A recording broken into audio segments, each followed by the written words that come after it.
Hello friends, welcome to Navigate institute. आप सबका स्वागत है स्किल डेवलपमेंट और वोकेशनल ट्रेनिंग की क्लास में एक बार फिर। आप लोग जल्दी से कनेक्ट होइए ताकि हम लोग क्लास शुरू कर सकें। आ जाने देते हैं सबको। पिछली क्लास में हम लोगों ने जो है एक टॉपिक कंप्लीट कर लिया था।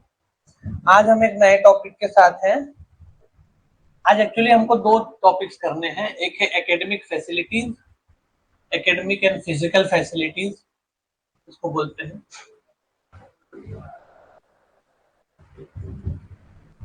और एक और दूसरा टॉपिक है जिसको बोलते हैं SWOT, स्वॉट एनालिसिस।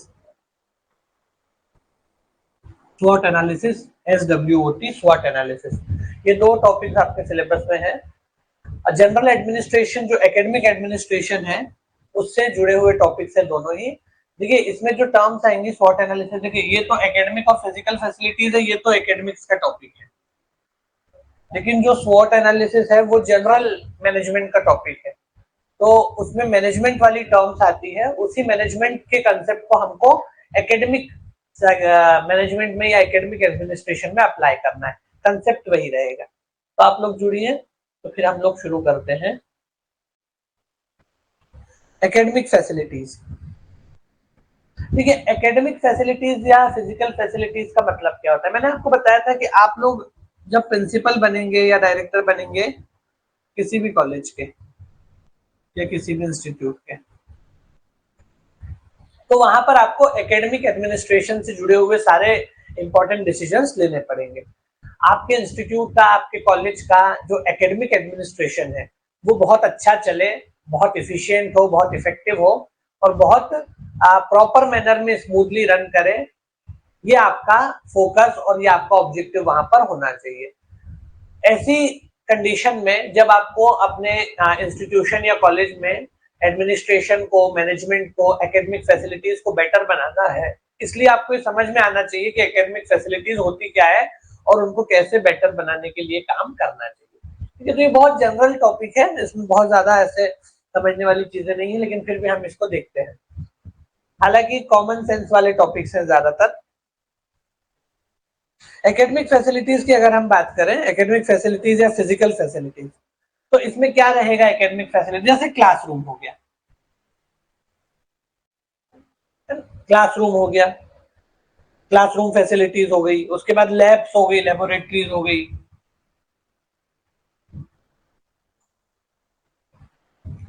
क्लासरूम फैसिलिटी हो गया, लेबोरेटरी या लैब फैसिलिटी हो गया, है ना।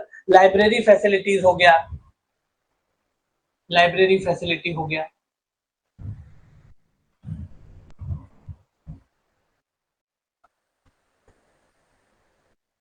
है ना।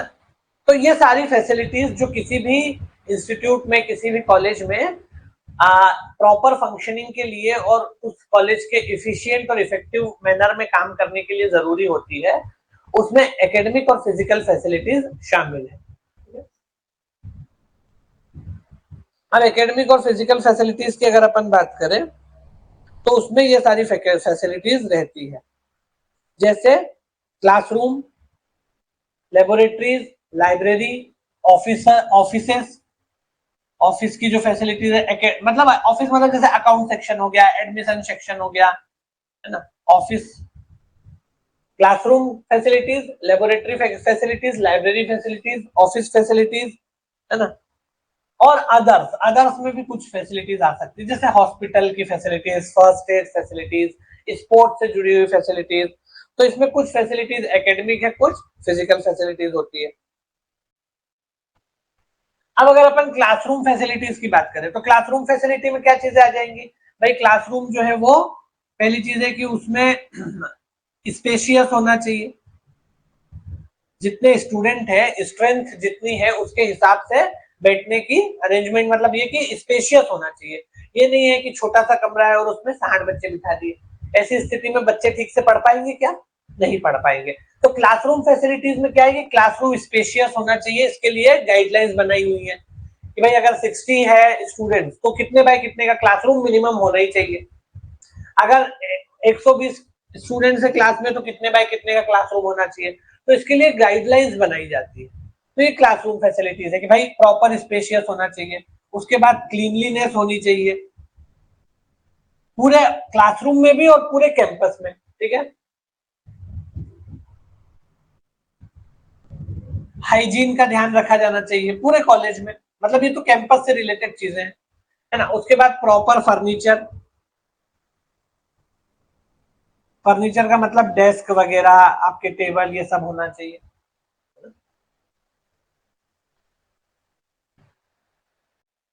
प्रॉपर लाइट आना चाहिए, है ना। लाइट लाइट की प्रॉपर व्यवस्था होनी चाहिए। अगर नेचुरल लाइट है तो नेचुरल, या फिर आर्टिफिशियल जो लाइट है वो, तो लाइट प्रॉपर आना चाहिए, है ना। उसके बाद और क्या हो सकता है, वेंटिलेशन, वेंटिलेशन प्रॉपर होना चाहिए, प्रॉपर हवा ववा लगनी चाहिए लोगों को। ये क्लासरूम फैसिलिटीज हो गई। ये एकेडमिक फैसिलिटीज का ही एक हिस्सा है, एकेडमिक और फिजिकल फैसिलिटीज का ही एक हिस्सा है। क्योंकि बच्चे तब तक नहीं पढ़ पाएंगे जब तक उनको अच्छा इन्वायरमेंट नहीं मिले, और इन्वायरमेंट में ये सारी चीजें शामिल है कि भाई क्लासरूम कम से कम ऐसा हो कि हर बंदा ठीक से कंफर्टेबल बैठ पाए, सभी लोगों को ठीक से जो है ब्लैक बोर्ड और टीचर दिखाई दे, सभी लोगों को ठीक से टीचर का कहा हुआ सुनाई दे। तो बहुत बड़ा भी नहीं होना चाहिए, बहुत छोटा भी नहीं होना चाहिए। गाइडलाइन बनाई हुई है कि 60 स्टूडेंट है तो कितना बड़ा चाहिए, कितने बाय कितने का, स्पेसिफिकेशंस रहते हैं, ठीक है। तो ये क्लासरूम स्पेशियस होना चाहिए, क्लीनलीनेस का ध्यान रखा जाना चाहिए, प्रॉपर जो है साफ सफाई होनी चाहिए, फर्नीचर बढ़िया होना चाहिए, डेस्क टेबल वगैरह, ताकि बच्चे ठीक से बैठ सके, है ना। लाइट की प्रॉपर व्यवस्था हो, वेंटिलेशन प्रॉपर हो, ये सब क्या है, ये क्लासरूम फैसिलिटीज है, तो ये भी एकेडमिक फैसिलिटीज का हिस्सा है, ठीक है। तो क्लासरूम जो है वेल वेंटिलेटेड होने चाहिए, वेल फर्निश्ड होने चाहिए, है ना। थ्योरी क्लासेस जो है वो अलग से लगनी चाहिए, लेबोरेटरी क्लासेस अलग लगनी चाहिए, दोनों के पीरियड अलग अलग होने चाहिए, ये सब जो है इसमें आता है। वेंटिलेशन वेल वेंटिलेटेड होने चाहिए, वेल फर्निश्ड होने चाहिए। उसके बाद थ्योरी क्लासेस अलग कंडक्ट होनी चाहिए, और प्रैक्टिकल जो क्लासेस है वो अलग कंडक्ट होनी चाहिए।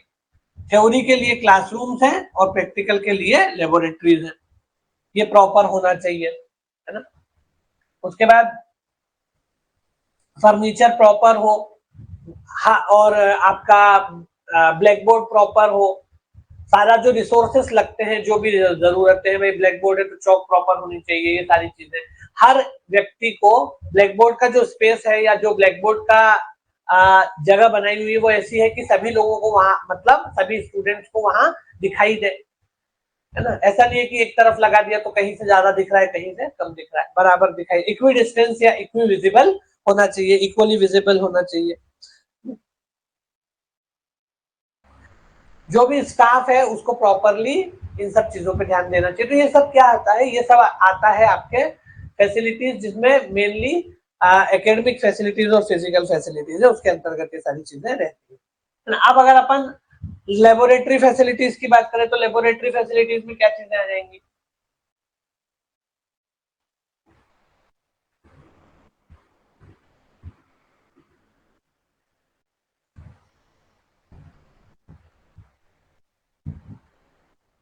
अगर हम लेबोरेटरी फैसिलिटीज की बात करें तो लेबोरेटरी फैसिलिटीज में क्या आ जाएगा, इक्विपमेंट्स प्रॉपर हो।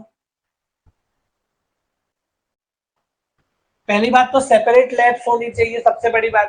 क्लासरूम से अलग जो है वो लेबोरेटरीज होनी चाहिए।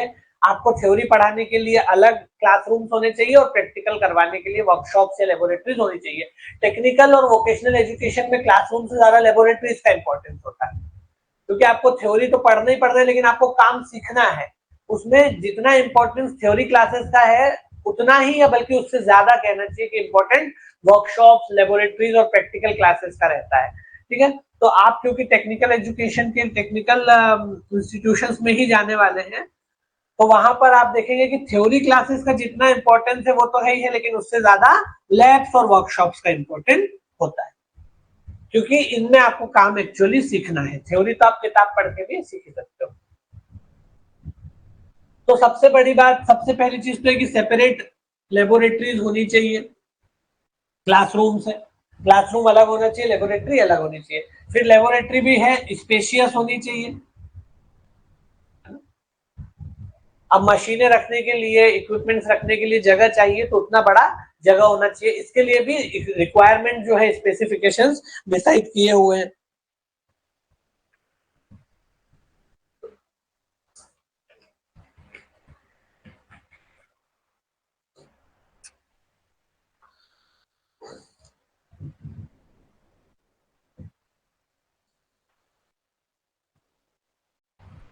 तो सारे इक्विपमेंट्स, एड्स, एपेरेटस,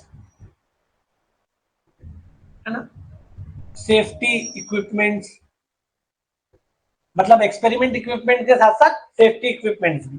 तो एक मतलब एक तो यह है कि आपका जो इक्विपमेंट्स है, प्रैक्टिकल करने के लिए जो एक्सपेरिमेंटल इक्विपमेंट है, इक्विपमेंट भी दो तरह के हैं, एक तो एक्सपेरिमेंटल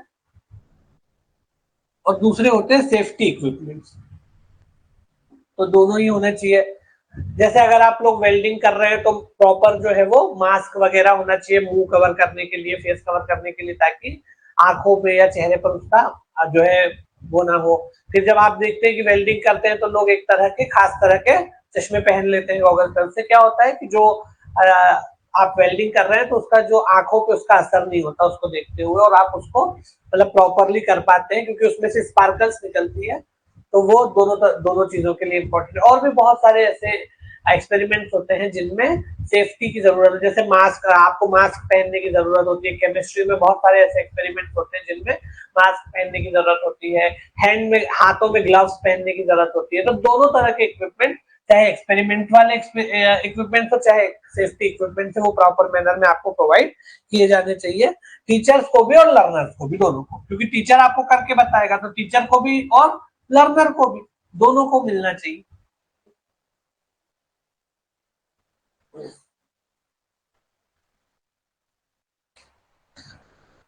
तो ये चीजें आती है इसके अंतर्गत, है ना। उसके बाद लाइब्रेरी के बारे में तो मैंने आपको बता ही दिया था। लाइब्रेरी मैनेजमेंट सिस्टम में मैंने आपको बता दिया था।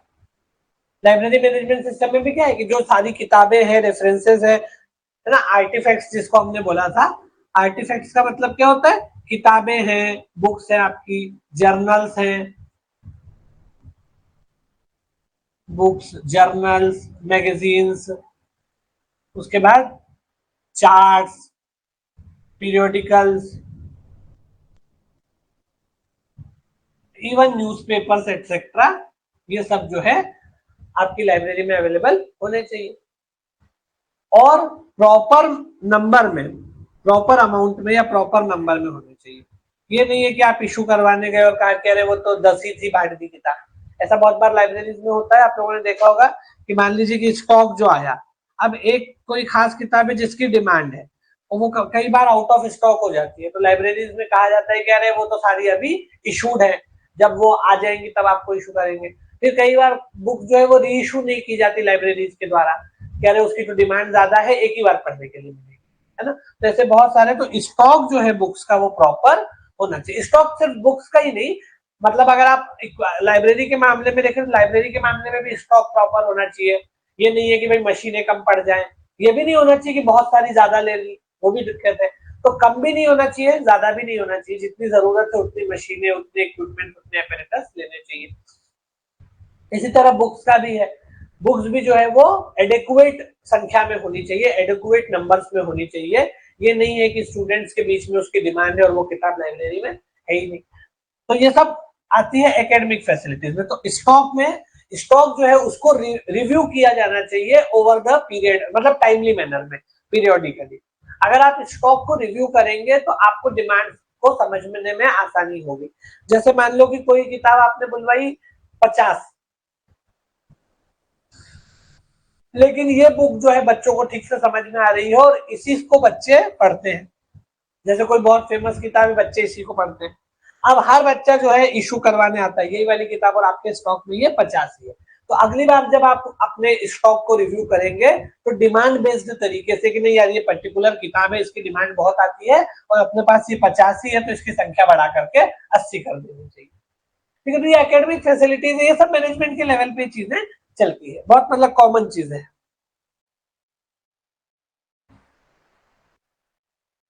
फिर वही है कि लाइब्रेरी में भी मतलब प्रॉपर डिवीजन होना चाहिए, मतलब हर चीज का हर किताब के लिए अलग अलग एरिया बना होना चाहिए, कबर्ड्स में व्यवस्थित लगी हुई होनी चाहिए। आजकल डिजिटल लाइब्रेरी का कंसेप्ट, डिजिटाइज मैनर में भी चीजें उपलब्ध होनी चाहिए, अवेलेबल होनी चाहिए, है ना।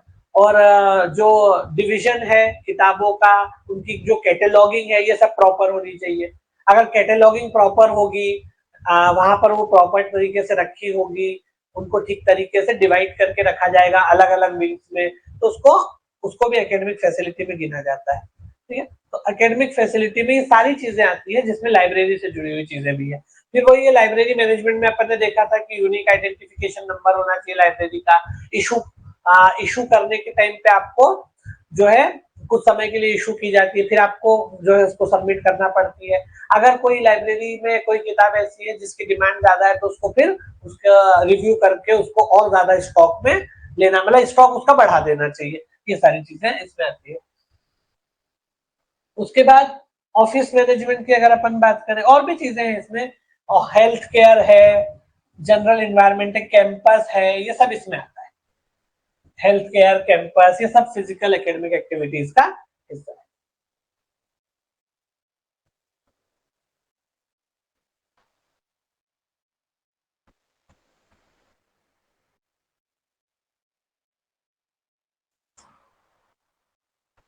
कॉन्फ्रेंस रूम होना चाहिए, कॉन्फ्रेंस रूम भी है इसमें,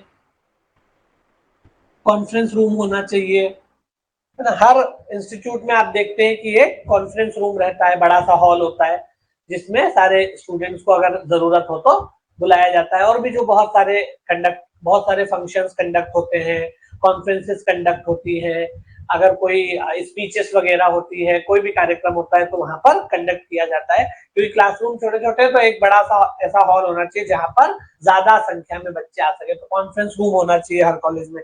ये भी एकेडमिक फैसिलिटी का एक हिस्सा है ना। हेल्थ केयर के लिए व्यवस्था होनी चाहिए, हेल्थ केयर क्लिनिक टाइप का कुछ होना चाहिए, जहां पर अगर कुछ ऐसी इमरजेंसी पैदा हो जाए तो वहां पर फर्स्ट एड कम से कम दिया जा सके, है ना। तो हेल्थ केयर को लेकर के बहुत ऐसा नहीं कि कोई हॉस्पिटल ही बना दो अंदर, थोड़ा बहुत प्राइमरी फैसिलिटी होनी चाहिए, प्राइमरी फैसिलिटी होनी चाहिए कि अगर कोई थोड़ी बहुत दिक्कत आ जाए कभी हेल्थ से रिलेटेड, तो वहां पर फर्स्ट एड कम से कम प्रोवाइड किया जा सके। तो आप देखेंगे कॉलेजेस में ये फैसिलिटी रहती है, सारा जो है first aid system, first aid box जिसको बोलते हैं, वो सब होगा कि भाई अगर उसमें बेसिक जो मेडिसिन होगी, बेसिक मेडिसिन रख लेंगे, थोड़ा बहुत जो है डेटॉल रख लेंगे, ये रख लेंगे, वो रख लेंगे, ये सारी चीजें उसके अंतर्गत रखी जाती है। तो ये भी एक फैसिलिटी का हिस्सा है जो कॉलेज में होनी चाहिए, ताकि अगर कोई इमरजेंसी पैदा हो जाए तो फर्स्ट एड प्रोवाइड किया जा सके, है ना। हेल्थ केयर क्लिनिक होनी चाहिए। उसके बाद स्पोर्ट्स फैसिलिटीज जो है, स्पोर्ट्स फैसिलिटीज होनी चाहिए। ये सारी चीजें इसके अंतर्गत आती है। फिर आईटी रिलेटेड इंफ्रास्ट्रक्चर होना चाहिए। आईटी इंफ्रास्ट्रक्चर आजकल बहुत इंपॉर्टेंट हो गया है, तो आईटी इंफ्रास्ट्रक्चर होना ही चाहिए। कंप्यूटर लैब्स होनी चाहिए।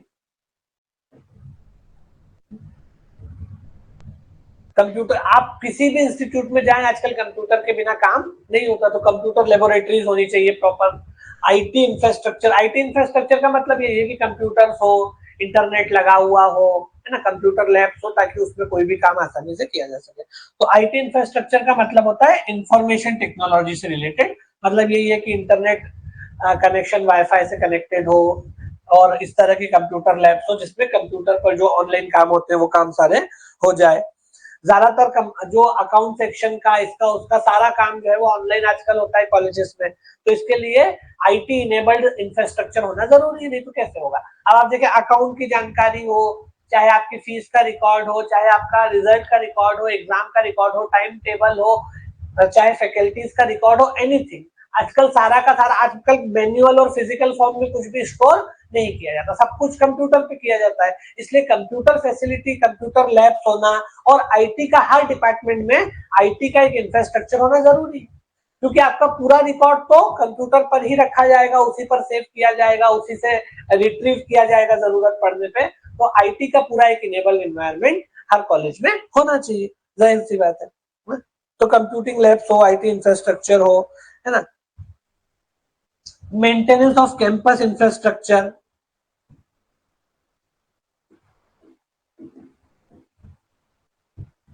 Maintenance off campus infrastructure.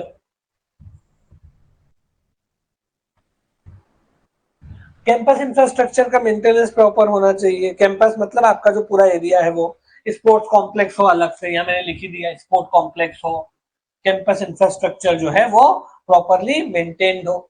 Campus infrastructure के मेंटेनेंस का मतलब क्या है कि उसमें भी क्लीनलीनेस हो, हाइजीन हो, सैनिटेशन हो, सिक्योरिटी हो, प्रॉपर सेफ्टी सिक्योरिटी हो, ये सब चीजें इसमें आ जाएंगी।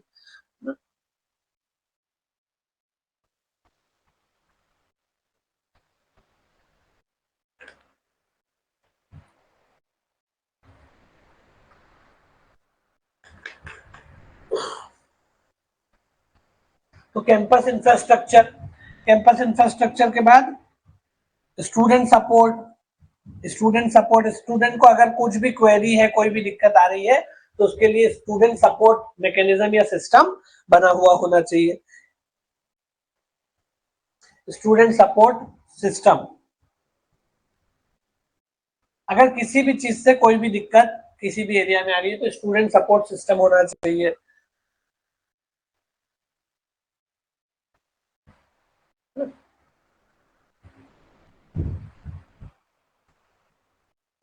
अब ये सब होता, ये कैसे होगा, हर साल इसके लिए सेपरेट बजट मतलब जो है सैंक्शन होना चाहिए, फंडिंग की व्यवस्था हर साल होनी चाहिए। तो प्रॉपर मतलब ये है कि पैसा रिलीज किया जाना चाहिए। स्कूल का इंस्टीट्यूशन, भले स्कूल हो, कॉलेज हो, इंस्टीट्यूशन हो, उसका भी क्या होता है, हर साल बजट बनता है, तो बजटरी प्रोविजन किए जाते हैं, उसमें फिर ये पैसा रिलीज होता है कि भैया इसमें स्पोर्ट्स को इतना पैसा मिलेगा, है ना, कैंपस के मैनेजमेंट के लिए, कैंपस के इंफ्रास्ट्रक्चर के लिए, उसको साफ सफाई रखने के लिए इतना पैसा मिलेगा, कंप्यूटर लैब को इतना पैसा मिलेगा, आईटी इनेबलमेंट के लिए इतना पैसा मिलेगा, लेबोरेटरीज को इतना पैसा मिलेगा, ये सब क्या होता है, ये पूरा बजट बनता है। तो एनुअल बजटरी इसकी होती है, जो कि होती मतलब हर इंस्टीट्यूट में किया जाता है।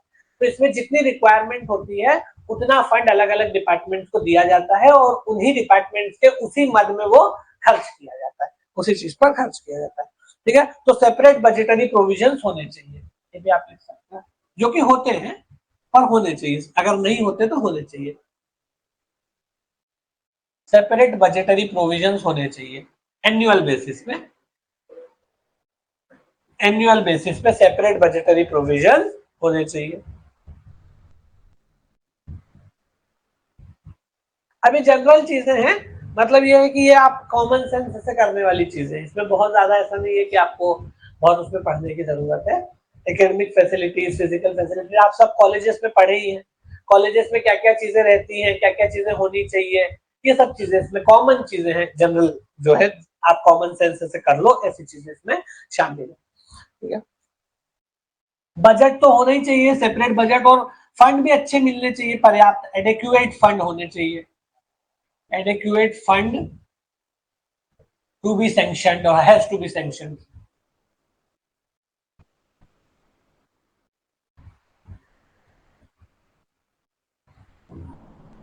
अगर किसी भी चीज के लिए कुछ रिसोर्सेस एक्स्ट्रा चाहिए तो उसको उतना मिलना चाहिए, है ना, तो ऐसा ना हो कि भाई अपने को चाहिए 50,000 और सेंक्शन हुए 10,000, तो दिक्कत है, फिर कैसे फैसिलिटीज को मेंटेन किया जाएगा।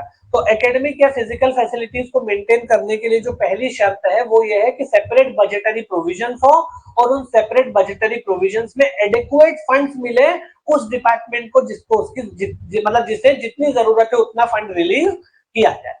अगर फंड एडिक्वेट रिलीज नहीं होगा, बजट में अगर जितनी जरूरत है उतना फंड नहीं दिया जाएगा, तो एकेडमिक या फिजिकल फैसिलिटीज को मेंटेन नहीं किया जा सकेगा, क्योंकि सबसे इंपॉर्टेंट चीज क्या होती है, पैसा। पैसा नहीं मिलेगा तो कहां से इक्विपमेंट कहां से खरीदेंगे, पैसा नहीं मिलेगा तो सफाई कहां से, कर्मचारी को तनख्वाह कहां से देंगे, पैसा नहीं होगा तो बुक्स कहां से खरीदेंगे, तो फंड्स मिलना चाहिए प्रॉपर एडिक्वेट, ताकि ये सारी फैसिलिटीज को मेंटेन किया जा सके।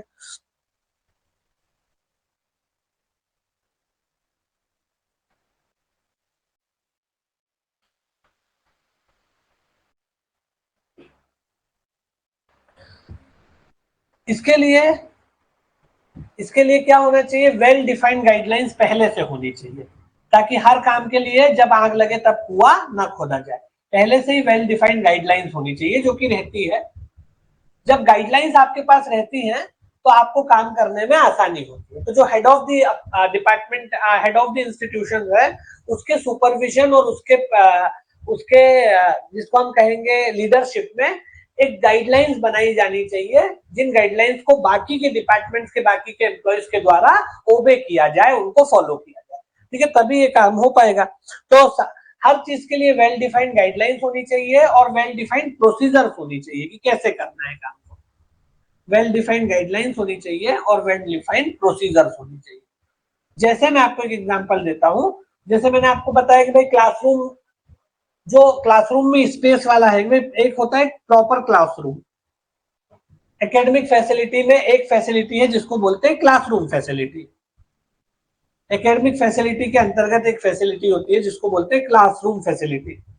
अब क्लासरूम फैसिलिटीज में कई सारे कंपोनेंट्स हैं जिनके बारे में अपन ने बात की। उनमें से एक कंपोनेंट है स्पेशियस होना चाहिए।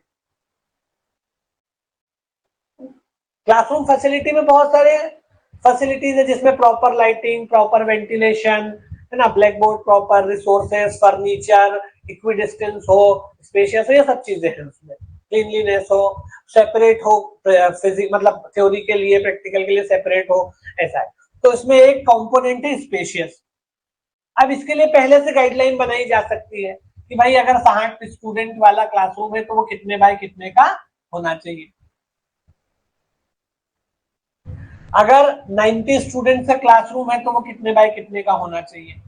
120 स्टूडेंट्स का है तो वो कितने बाय कितने का होना चाहिए। ये पहले से गाइडलाइंस बनाई जानी चाहिए ताकि स्पेशियस वाला जो कंपोनेंट है एकेडमिक फैसिलिटी में, उसको मेंटेन रखा जा सके। जैसे मान लो कि 60 वाला है तो उसको आप छोटे कमरे में फिर नहीं बिठा सकते। अगर 120 स्टूडेंट है तो उसको आप 90 वाले इस कमरे में नहीं बिठा सकते। तो जब आपके पास प्रॉपर गाइडलाइंस होगी, जैसे आप देखते हैं क्लासरूम बड़े छोटे रहते हैं ना आपके इसमें भी, इंस्टीट्यूट्स में, तो अगर प्रॉपर जो है गाइडलाइंस बनी होती है तो उससे आसानी होती है काम करने में, है ना। फिर वेल डिफाइंड प्रोसीजर्स होनी चाहिए। वेल डिफाइंड प्रोसीजर्स का मतलब क्या है, जैसे एक प्रोसीजर मान लो आपने मान लिया कि भाई लाइब्रेरी जो है उसमें हर 6 मंथ में बुक्स की डिमांड और उनकी अवेलेबिलिटी के बारे में हम एनालिसिस करेंगे। ये एक प्रोसीजर डिफाइन कर दी, ताकि देखिए लाइब्रेरी मैनेजमेंट में एक घटक है, एक कंपोनेंट है availability of books, proper stock, है ना।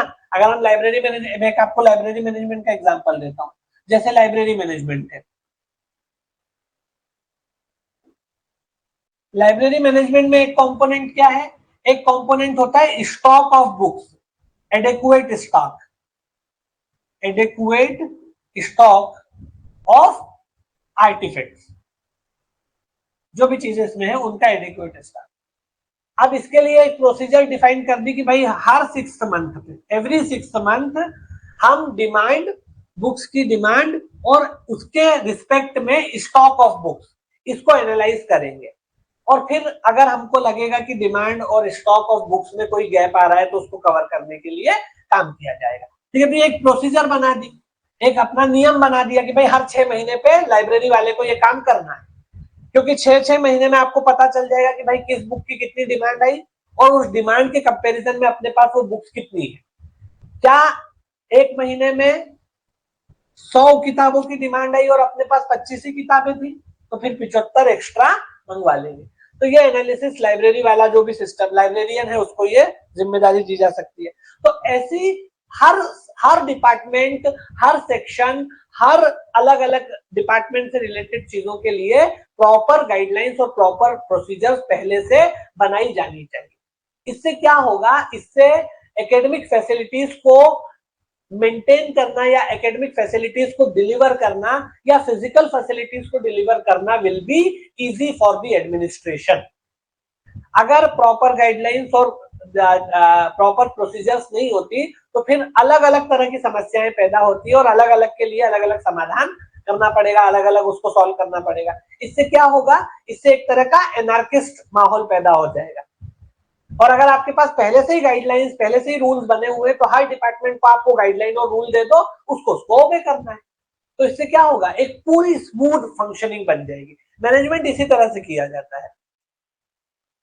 जैसे मान लो कि किताब के मामले में अपन देखें, अगर मान लो कि ये सिस्टम ना हो, हर 6 महीने पे ये आप एक रूल बना के अगर दे दो लाइब्रेरियन को कि भाई हर 6 महीने में तुमको बताना है कि कितनी किताबों की डिमांड आई और उसकी तुलना में अपने पास कितनी किताबें हैं, तो क्या होगा, इससे लाइब्रेरी में स्टॉक की दिक्कत नहीं आएगी, क्योंकि हर 6 महीने पे एनालिसिस हो रहा है और हर 6 महीने पे जब एनालिसिस होगा तो उसको स्टॉक को बराबर कर लिया जाएगा।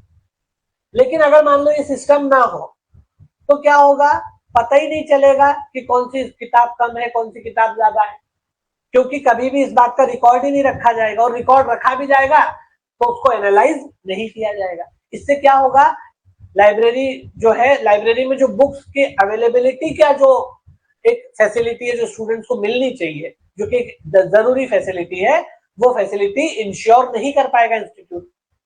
अगर ये प्रोसीजर ना हो तो प्रॉपर अवेलेबिलिटी ऑफ बुक्स की जो फैसिलिटी है उसको इंश्योर नहीं किया जा सकेगा, और किया जा भी सकेगा तो उसमें ज्यादा टाइम लग जाएगा, ज्यादा दिक्कतें आएंगी। तो प्रोसीजर्स और गाइडलाइंस बनी होनी चाहिए, जो कि एक सेट ऑफ रूल्स होता है, सेट ऑफ पैरामीटर्स होता है, हर डिपार्टमेंट की हर एक्टिविटी के लिए पहले से ही वेल डिफाइंड गाइडलाइंस या प्रोसीजर्स होनी चाहिए, और हर डिपार्टमेंट और उससे जुड़े हुए जो भी कर्मचारी है उनको उन गाइडलाइंस को पहले से ही फॉलो करना चाहिए।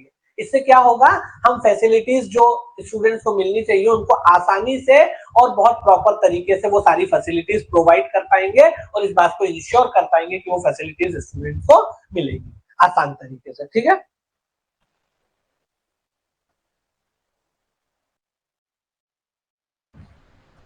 ताकि टाइम बाउंड मैनर में ये सारी चीजें हो सके।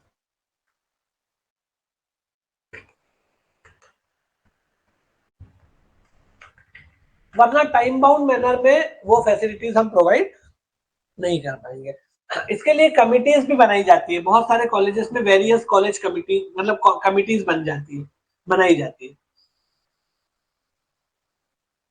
अब कैसे, जैसे प्रोसीजर्स बनाना है, अब एक प्रोसीजर मैंने आपको बताया, अब उसके लिए क्या किया जा सकता है, आप काम को डिवाइड कर दो, कमेटी बना दो, कमेटी जो है वो देखेगी कि भाई कौन सी इसमें चीजें हैं, कौन सी नहीं है ना।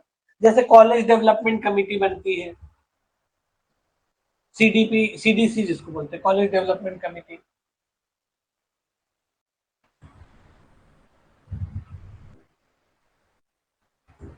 कॉलेज डेवलपमेंट कमेटी है ना। उसके बाद लाइब्रेरी कमेटी होती है,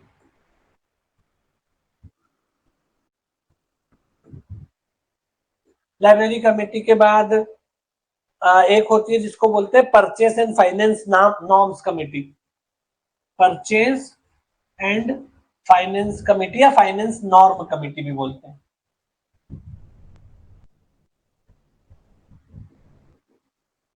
purchase and finance norm committee है ना। Campus development and beautification committee, campus development and beautification जिसको सौंदर्यीकरण बोलते हैं, ब्यूटिफिकेशन कमेटी। उसके बाद स्पोर्ट्स फैसिलिटीज के लिए स्पोर्ट्स कमेटी हो सकती है ना? बिल्डिंग मेंटेनेंस कमेटी या बिल्डिंग कमेटी है ना, स्पोर्ट्स कमेटी, ऐसी कमिटीज बनाई जा सकती है। तो इनमें क्या होगा कि ये कमिटीज जो है ये एक एक सेक्टर से या एक एक डिपार्टमेंट से जुड़ा हुआ काम देखेंगी।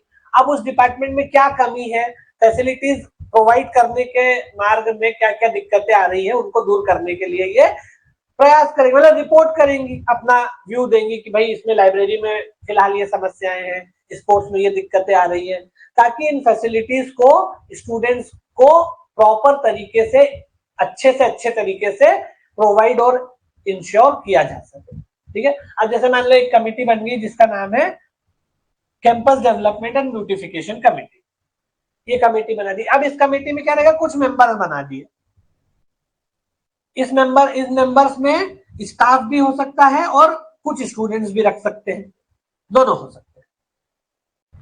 कुछ मेंबर्स बना दिए, है ना, मेंबर्स बना दिए, उसमें स्टाफ के मेंबर्स भी है, कुछ स्टूडेंट्स भी है।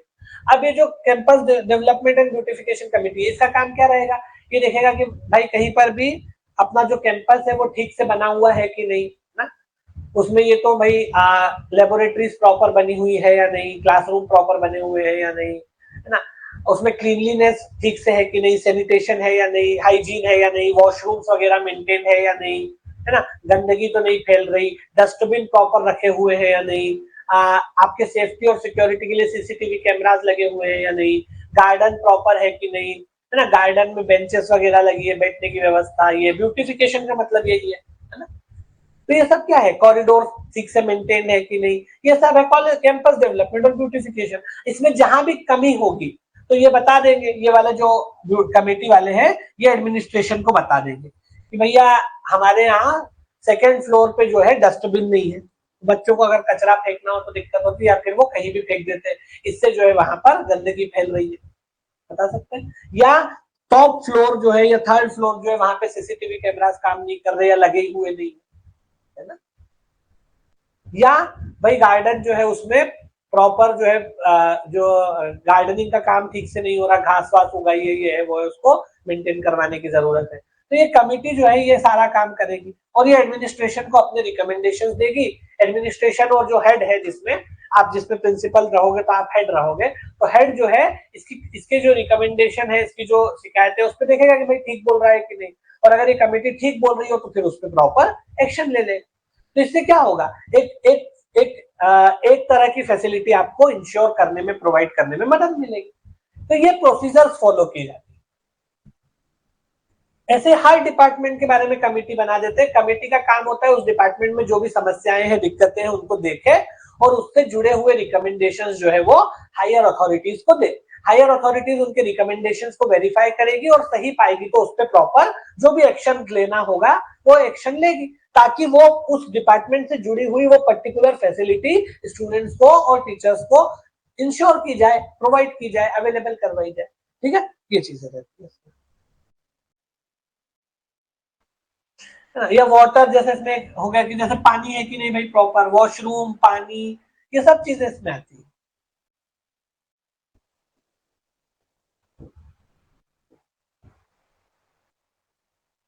वॉशरूम्स, वाटर्स, कॉरिडोर प्रॉपर है कि नहीं, डस्टबिन लगे, सीसीटीवी, सिक्योरिटी, सेफ्टी, जिसमें सीसीटीवी कैमरास वगैरह है, पार्किंग की व्यवस्था, हाँ पार्किंग की व्यवस्था है कि नहीं, गार्ड्स है कि नहीं, ये सब चीजें काय में आती है, कैंपस डेवलपमेंट में। पार्किंग की ठीक ठाक व्यवस्था होनी चाहिए, अगर कोई अपने प्राइवेट व्हीकल से आ रहा है तो गार्ड्स होने चाहिए गेट पे, पार्किंग पे, जगह जगह, ताकि सेफ्टी सिक्योरिटी मेंटेन हो। सीसीटीवी कैमरास भी लगे हुए होने चाहिए ताकि अगर कोई गलत एक्टिविटी होती है तो उसको एड्रेस किया जा सके, है ना। आपके वाटर के क्या बोलते हैं इसको, आपके वाटर कूलर्स लगे होने चाहिए जगह जगह, ताकि बच्चों को पानी की दिक्कत ना हो। वॉशरूम्स होने चाहिए हर फ्लोर पे, है ना,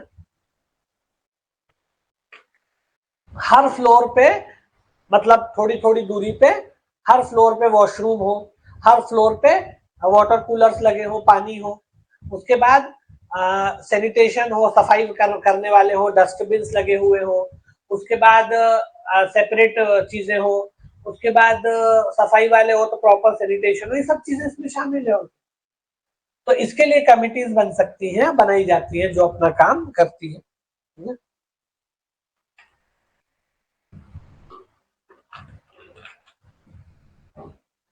ये सब फैसिलिटीज है। फिर ये इंफॉर्मेशन एंड कम्युनिकेशन टेक्नोलॉजी का जो सिस्टम है, आईसीटी या आईटी सिस्टम, इसको टाइम टाइम पे अपग्रेड किया जाना चाहिए, क्योंकि ये टेक्नोलॉजी से जुड़ा हुआ चीज है। जैसे कंप्यूटर लैब से, मान लो कि आपके पास कंप्यूटर है, अब कंप्यूटर जो है पुराने में चल रहे हैं, 1990 95 से या 2000 के जमाने के कंप्यूटर चल रहे हैं, तो उनको समय पे बदलना भी तो चाहिए, क्योंकि वो चीजें पुरानी हो जाती है। अब वो पहले सीपीयू वाले वो कंप्यूटर चलते थे जिसमें मॉनिटर स्क्रीन बड़ी सी होती थी, पुराने कॉलेजेस में वही लगे हुए हैं, उसमें डेटा भी कम रहता था, मतलब इसमें स्टोरेज भी कम रहता था, रैम भी कम होती थी, हार्ड डिस्क भी कम होती थी और स्लो भी चलते थे। तो मान लो कि आप वो लगे हुए हैं सन 2002 से, मान लो 2001 से, तब उसी तरह के कंप्यूटर आते थे। अब जो है बहुत एडवांस कंप्यूटर आ गए। तो क्या है, अब इस सिस्टम को अपग्रेड करने की जरूरत है। बाकी चीजों को आपको अपग्रेड करने की उतनी जरूरत नहीं होगी। भाई कैंपस हमारे यहाँ पुराने मान लो बिल्डिंग बनी हुई है, तो 100-100 साल पुराने कॉलेज चल रहे हैं, उसमें भी हालांकि थोड़ा बहुत तो काम होता ही है, लेकिन टेक्नोलॉजी से जुड़ी हुई जो चीजें हैं उसमें अपग्रेडेशन बहुत जल्दी जल्दी होता है। तो इसलिए इसको अपग्रेड करने की भी जरूरत होती है। मान लो पुराने कंप्यूटर है तो वो क्या स्लो काम करेंगे, प्रॉपर फंक्शन नहीं करेंगे। तो अब जो है इसको समय समय पे नए नए चीजें जब आती है तो अपने आप को जो आईसीटी सिस्टम है या दूसरा टेक्नोलॉजी से जुड़े हुए सिस्टम है उनको समय समय पे आपको अपग्रेड और अपडेट करना चाहिए, ताकि आप जो एडवांस और लेटेस्ट टेक्नोलॉजी और फैसिलिटी है उस लेटेस्ट फैसिलिटी को स्टूडेंट्स को प्रोवाइड कर पाओ। ठीक है। फिर हर लैब में लैब असिस्टेंट होना चाहिए। देखते हो ना आप लोग कॉलेजेस में लैब असिस्टेंट होते हैं। जैसे क्लासरूम्स में टीचर जरूरी है वैसे ही लेबोरेटरीज में लैब असिस्टेंट होना जरूरी है। कोई भी लेबोरेटरी हो, हर लेबोरेटरी में क्या होना चाहिए, लैब असिस्टेंट। देखो अब इसमें अंकुर और गौरव, आप लोग दोनों मुझे नए लग रहे हो। आप लोग अभी तक क्लास अटेंड नहीं की हो क्या, कि बाद में देखते हो? अंकुर और गौरव, आप लोग फर्स्ट क्लास अटेंड कर रहे हो आज या पहले कर चुके हो?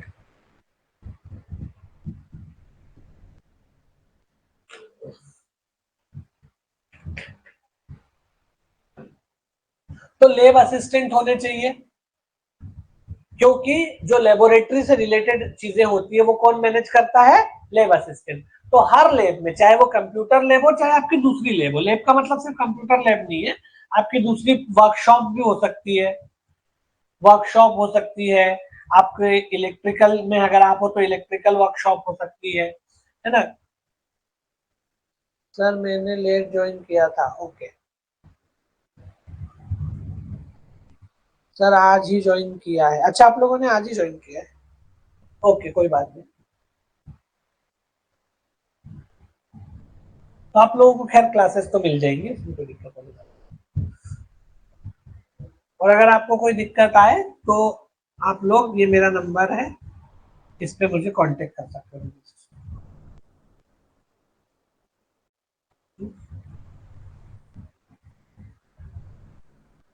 अब क्योंकि आप लोगों ने नया ज्वाइन किया है और हम लोग अपना सिलेबस जो है अब खत्म करने की पोजीशन में है, शायद कल ही हमारा सिलेबस खत्म हो जाएगा, क्योंकि हम जो है सिलेबस लगभग लगभग पूरा कर चुके हैं। ठीक है, तो एक दो टॉपिक और है, वो मोस्ट प्रोबेबली कल की क्लास में कंप्लीट हो जाएंगे। तो आप लोगों को अगर कोई दिक्कत हो तो ये नंबर है, आप लोग इस पे भी कॉल कर सकते हो डायरेक्टली, और बाकी आप एडमिनिस्ट्रेशन और मैनेजमेंट से तो कांटेक्ट में रहोगी, उनके थ्रू भी कर सकते हो, और अगर आप डायरेक्टली बात करना चाहो तो डायरेक्टली भी कर सकते हो। ठीक है।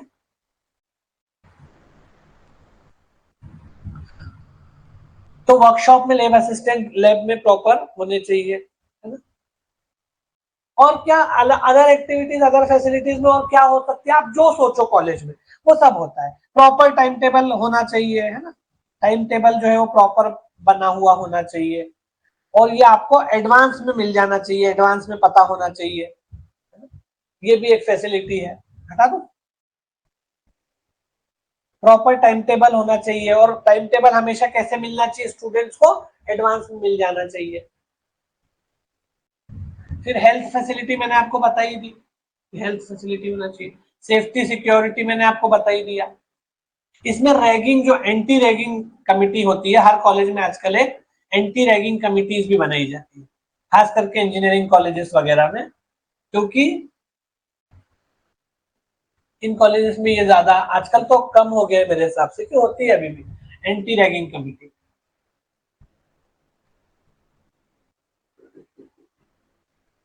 ताकि रैगिंग ना हो बच्चों की। रैगिंग भी एक तरीके से, हालांकि आप लोग तो मान सकते हो कि रैगिंग अच्छी चीज है, लेकिन कई बार इसके बहुत डायर कंसिक्वेंसेस होते हैं, बुरे परिणाम निकलते हैं, तो इसलिए रैगिंग वैगिंग जैसा सिस्टम भी होना नहीं चाहिए। तो इसके लिए एंटी रैगिंग कमिटी है, और ये भी जो है एक एकेडमिक फैसिलिटी का ही हिस्सा है, क्योंकि अगर कोई बच्चा डरा हुआ, टेरिफाइड महसूस करेगा तो वो ठीक से पढ़ नहीं पाएगा, कैसे फोकस करेगा पढ़ने पर। तो क्योंकि अगर वो टेरिफाइड फील करेगा तो पढ़ने में फोकस नहीं करेगा, तो उसको उसको एक तरीके का साइकोलॉजिकल और इमोशनल जिसको बोलते हैं माहौल मिलना चाहिए जिसमें वो रिलीव्ड फील करे।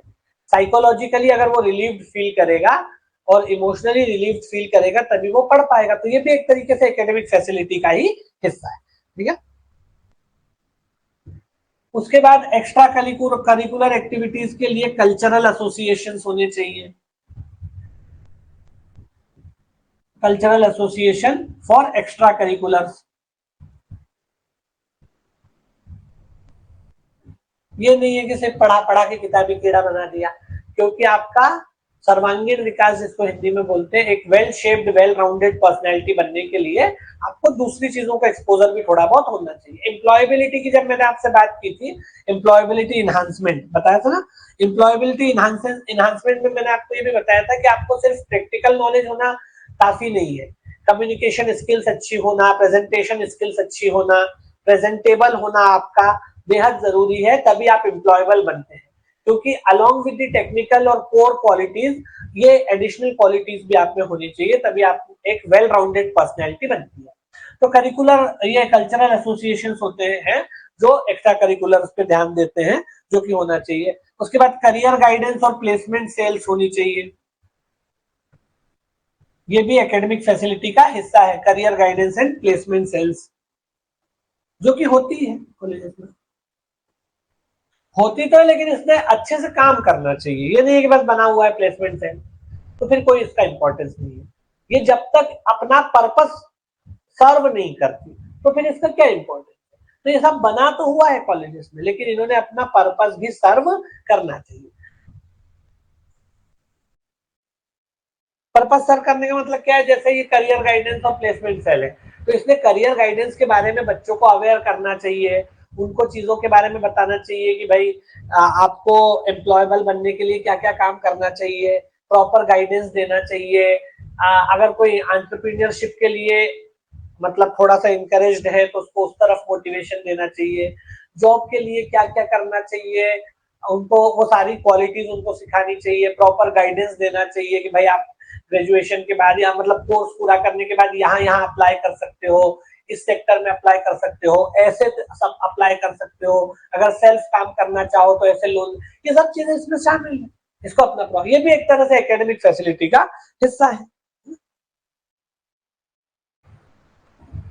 फिर पेरेंट्स टीचर एसोसिएशन होना चाहिए, ये भी माना जाता है, पीटी जिसको बोलते हैं, पेरेंट्स टीचर्स एसोसिएशन, जिससे बच्चों के प्रोग्रेस के बारे में उनके गार्जियंस को अवेयर करवाया जा सके, है ना।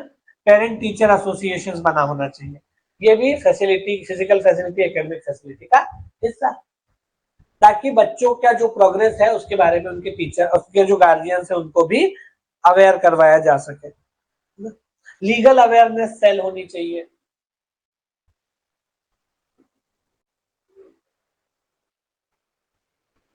लीगल अवेयरनेस सेल होनी चाहिए, है ना। उसके बाद मैगजीन कमेटी होनी चाहिए, होती है बहुत जगह, ताकि अगर कोई अपने इनोवेशन करना चाहे तो मैगजीन कॉलेज की, आप देखते हैं बहुत सारे कॉलेजेस में मैगजीन्स निकलती है कॉलेज की एनुअल, और अगर कोई अपना उसमें आर्टिकल देना चाहे, अपना किया हुआ कोई काम उसमें देना चाहे तो दे सकता है, तो ये भी एक तरह से अच्छा चीज रहती है। फिर एल्यूमनी मीट्स होनी चाहिए टाइम टाइम पे, एल्यूमनी एसोसिएशंस बने होने चाहिए। एल्यूमिनी मीट या एल्यूमिनी एसोसिएशन का मतलब क्या होता है, एल्यूमिनी एल्यूमनाई भी बोलते हैं इसको, दोनों तरह के इसके, दोनों तरह के इसके वो है प्रोनाउंसिएशन, एल्यूमनी बोलो चाहे एल्यूमनाई बोलो, एक ही चीज। तो एल्यूमिनी मीट से एल्यूमिनी एसोसिएशंस भी बने होने चाहिए। एल्यूमिनी का मतलब क्या है, जो पुराने पास आउट स्टूडेंट्स हैं इस कॉलेज से, इस इंस्टीट्यूट से, वो पुराने जो प्रीवियसली पास आउट स्टूडेंट्स हैं, वो अपने एक्सपीरियंस के बारे में, अपना जो भी उनका करियर में वो लोग कर रहे हैं उसके बारे में जो प्रेजेंट स्टूडेंट्स है उनको बता सकते हैं, या आपस में वो लोग जो है मीटिंग करके कॉलेज को किस तरीके से और आगे बढ़ाना चाहिए उसके बारे में कुछ मदद कर सकते हैं, अपनी तरफ से कॉलेज के लिए कुछ अगर वो लोग करना चाहें तो वो कर सकते हैं, ये सब चीजें रहती है। एल्यूमनाई मतलब जो प्रीवियस स्टूडेंट्स है कॉलेज के, उनको एल्यूमनाई बोला जाता है। एल्यूमनाई अपनी तरफ से कॉलेज को अगर हेल्प करना चाहे या किसी तरह से कॉलेज के लिए कुछ करना चाहे तो कर सकते हैं। प्रेजेंट स्टूडेंट्स को गाइडेंस दे सकते हैं, उनके बाद उनके लिए कुछ करना चाहे तो कर सकते हैं, अपने एक्सपीरियंसेस शेयर कर सकते हैं, एनीथिंग। फंड रेजिंग के मामले में भी फंड रेज करना चाहे, एक्सपीरियंस देना चाहे या और किसी तरीके से, तो ये भी चीजें उसमें शामिल है। स्टॉक वेरिफिकेशन होना चाहिए समय समय पे। स्टॉक वेरिफिकेशन का मतलब हर मामले में, स्पोर्ट्स के मामले में, लाइब्रेरी के मामले में, क्लासरूम के मामले में, लेबोरेटरीज के मामले में, कंप्यूटर सेल्स के या कंप्यूटर लेबोरेटरीज के बारे में, इन सब के बारे में क्या होना चाहिए? Stock verification. स्टॉक वेरिफिकेशन का मतलब जैसे स्पोर्ट्स के मामले में कि भाई स्पोर्ट्स से जुड़ी हुई चीजें अपने पास स्टॉक में है कि नहीं। स्पोर्ट्स से जुड़ी क्या चीजें, जैसे मान लो फुटबॉल है, वॉलीबॉल है, बैट है, या जो और दूसरी चीजें होती है पहनते हैं बच्चे खेलते समय, वो चीजें हो सकती है। तो ये सारी चीजें इसमें शामिल है स्पोर्ट्स फैसिलिटीज में। तो स्टॉक वेरिफिकेशन का मतलब ये होता है कि एकेडमिक या फिजिकल फैसिलिटीज को अवेलेबल करवाने के लिए, इंश्योर करवाने के लिए प्रॉपर नंबर में या प्रॉपर अमाउंट में वो चीज इंस्टीट्यूट में है कि नहीं है, जरूरत से कम तो नहीं है। अगर मान लो वो एडिक्वेट अमाउंट या एडिक्वेट नंबर में इंस्टीट्यूट में नहीं होगी तो सारे स्टूडेंट्स को फिर वो फैसिलिटी प्रोवाइड नहीं की जा सकेगी, जो कि एक एकेडमिक या फिजिकल फैसिलिटी है जो स्टूडेंट्स को मिलनी चाहिए। ठीक है, तो अगर मान लो स्पोर्ट्स के लिए आपके पास प्रॉपर है ही नहीं, फुटबॉल वॉलीबॉल बच्चे खेलना चाहते नहीं है, बैट है नहीं, बॉल है नहीं, तो कैसे मिले, कैसे बच्चे खेलें, स्टंप नहीं है, ऐसे। तो स्पोर्ट के लिए चीजें होनी चाहिए, प्लस स्पोर्ट के लिए एक टीचर, एक गाइड भी होना चाहिए वहां पे। उसके बाद लाइब्रेरी में प्रॉपर आर्टिफैक्ट्स होने चाहिए, किताबें, magazine, journals, newspapers, everything which is required. And apart from artifacts, some other things are also required as far as the library is concerned, like cupboards are required, racks are required, है ना, tables and chairs are required।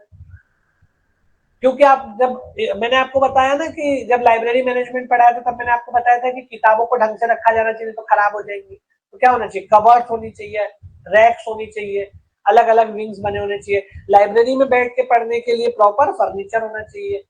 उसके बाद computer चाहिए library में भी, वो आपका scanner चाहिए क्योंकि आजकल स्कैन करते हैं वो बार कोड वगैरह। तो ये सब क्या है? ये सब चीजें हैं जो जरूरत है। तो ये स्टॉक लाइब्रेरी का है। क्लासरूम में स्टॉक क्या है? फर्नीचर, बेंच, है ना, उसके बाद कुर्सी टेबल, उसके बाद आपका ब्लैक बोर्ड, ये सब चीजें, पंखे, एसी अगर है तो एसी, ये सब चीजें हो गए। लेबोरेटरी में इक्विपमेंट हो गए, अपैरेटस हो गए, मशीनें हो गई, है ना। और ये क्या लिखा है मैंने? लेबोरेटरी और sports library, classroom, laboratory, computer lab जो है उसमें प्रॉपर कंप्यूटर्स वगैरह ये सब चीजें होनी चाहिए। तो स्टॉक वेरिफिकेशन टाइमली मैनर में किया जाना चाहिए ताकि एकेडमिक और फिजिकल फैसिलिटीज हर स्टूडेंट के लिए इंश्योर की जा सके। ठीक है,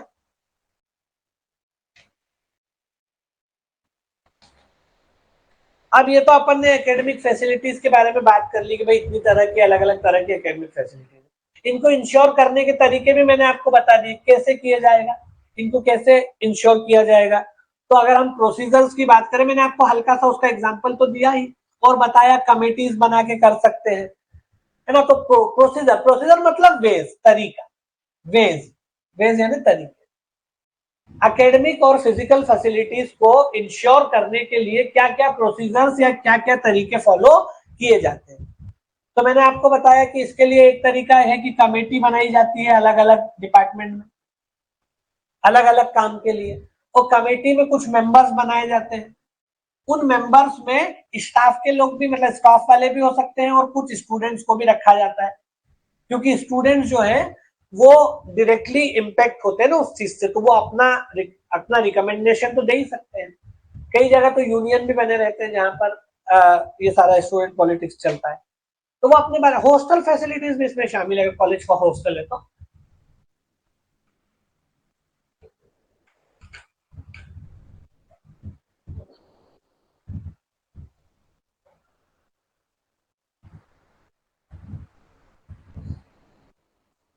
तो इसमें क्या है, अब इसमें कुछ तो स्टाफ वाले रहेंगे और कुछ क्या रहेंगे, स्टूडेंट रहेंगे। स्टाफ में इसमें टीचिंग मेंबर भी हो सकते हैं और नॉन टीचिंग वाले भी हो सकते हैं। अब इसमें स्टूडेंट्स को रखना इसलिए जरूरी होता है क्योंकि स्टूडेंट्स जो है वो सीधे सीधे प्रभावित होते हैं इन चीजों से, उनका इम्पैक्ट तो स्टूडेंट पे ही पड़ता है ना। मान लो कि कैंटीन है, अब कैंटीन में प्रॉपर खाना नहीं मिल रहा, तो स्टूडेंट, क्योंकि टीचर्स तो कैंटीन में हो सकता है कुछ खाए कुछ ना भी खाए, है ना, ऐसा हो सकता है। तो बहुत सारी चीजें ऐसी है, जैसे मान लो स्पोर्ट्स, अब स्पोर्ट्स में अगर मान लो दिक्कत कोई चीज नहीं है, मान लो स्टॉक नहीं है प्रॉपर, या प्रॉपर पीरियड नहीं लगते हैं, प्लेग्राउंड में कुछ दिक्कत है, प्लेग्राउंड प्रॉपर नहीं है। अब इसमें मान लो बच्चों को वॉलीबॉल खेलने में नेट चाहिए, नेट नहीं है, प्रॉपर प्लेग्राउंड नहीं है, या उसका पीरियड नहीं लगता है अलग से, तो इसमें जो दिक्कत है इससे प्रभावित सीधे सीधे कौन होगा, स्टूडेंट होगा।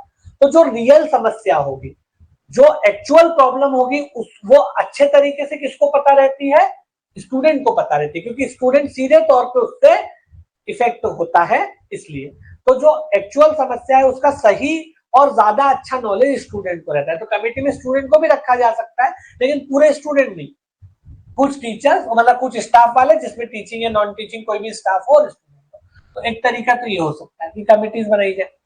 अब हर कमेटी जो है, अलग अलग कमेटी अलग अलग समस्याओं से रिलेटेड मैनर में बनाती है। हर कमेटी अपने सेक्टर या अपने डिपार्टमेंट से जुड़ी हुई जो जो दिक्कतें हैं उनको देखेगी, शिकायतें आएगी, रिड्रेस, मतलब अगर वो ग्रीवियंसेस इनवाइट करेगी, है ना। एक ये भी हो सकता है कि कमेटी क्या है, कमेटी जो है जो भी बच्चों को दिक्कतें आ रही है उनसे सजेशन ले, फीडबैक जिसको बोलते हैं, फीडबैक जो है वो ले सकती है। फीडबैक लिया जाएगा किसका, स्टूडेंट्स का भी ले सकती है फीडबैक, टीचर्स का भी ले सकती है, और जो दूसरा स्टाफ है उसका भी ले सकती है, सबका फीडबैक ले सकती है। फीडबैक के बेसिस पे क्या करेगी, जो प्रॉब्लम्स है उनको आइडेंटिफाई करेगी, प्रॉब्लम्स या दिक्कतों को आइडेंटिफाई करेगी, अलग अलग लोगों का फीडबैक लेगी, फीडबैक के बेसिस पे प्रॉब्लम्स को आइडेंटिफाई करेगी, और फिर इन प्रॉब्लम्स के सॉल्यूशन के लिए रिकमेंडेशन देगी हायर अथॉरिटीज।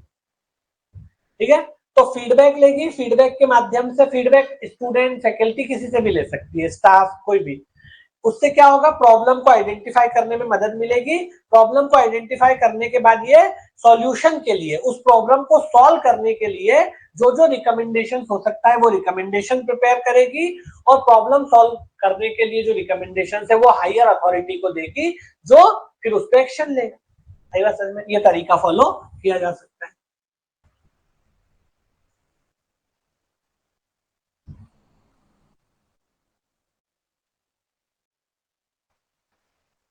उसके बाद मीटिंग्स रखाई जाए, प्रॉपर मीटिंग्स कंडक्ट की जाए, मीटिंग्स के थ्रू, कि भाई जो हेड है, हायर अथॉरिटीज हैं, वो अलग अलग अथॉरिटीज की मीटिंग ले सकती है टाइम टाइम पे। तो मीटिंग से भी क्या है, मीटिंग लेगी तो उससे भी भाई उनको प्रॉपर क्या है पता चलेगा, मीटिंग्स ले, कॉन्फ्रेंस ले। आप देखते हैं ना कि हर कॉलेज में, हर इंस्टीट्यूट में क्या रहता है, प्रिंसिपल है या एचओडी है, तो वो हर थोड़े थोड़े दिन में स्टाफ की मीटिंग बुलाते हैं। वो मीटिंग बुला के क्या करेंगे, जो भी दिक्कतें हैं वो पूछेंगे, या अगर उनको पहले से दिक्कतें पता है तो उसको सॉल्व करने के लिए उनसे कहेंगे, है ना। उनको या तो ऑर्डर देंगे या कोई गाइडेंस देंगे या उनसे रिकमेंडेशन मांगेंगे कि भाई ये दिक्कत है। मीटिंग में कुछ भी हो सकता है, ठीक है। तो मीटिंग्स बुलाई जाती है टाइमली मैनर में। मीटिंग्स में, मीटिंग बुलाने के पीछे उद्देश्य या ऑब्जेक्टिव क्या रहता है, जो भी समस्याएं आ रही है, कोई भी एकेडमिक फैसिलिटी को प्रोवाइड करने में या किसी फिजिकल फैसिलिटी को प्रोवाइड करने में जो जो दिक्कतें आ रही है, उन दिक्कतों के बारे में इंफॉर्मेशन गैदर की जाए और उनको सॉल्व करने के लिए कलेक्टिव प्रयास किए जाए, कलेक्टिव एफर्ट्स के द्वारा उनको सॉल्व किया जाए। ठीक है, तो मीटिंग्स बुलवाने के पीछे, कॉन्फ्रेंसेस बुलवाने के पीछे भी ऑब्जेक्टिव यही रहता है कि बच्चों को एकेडमिक फैसिलिटीज या फिजिकल फैसिलिटीज प्रोवाइड करवाने के लिए जो दिक्कतें आ रही है उनको आइडेंटिफाई करके, उनके बारे में इंफॉर्मेशन गैदर करके उनको सॉल्व करने के लिए काम किया जाए, ऑर्डर देके, रिपोर्ट मांग के, ये सारी चीजें। तो मीटिंग्स, उसके बाद रिपोर्टिंग, मैंने आपको रिपोर्टिंग सिस्टम और रिपोर्टिंग अथॉरिटी बताया था कल। रिपोर्टिंग,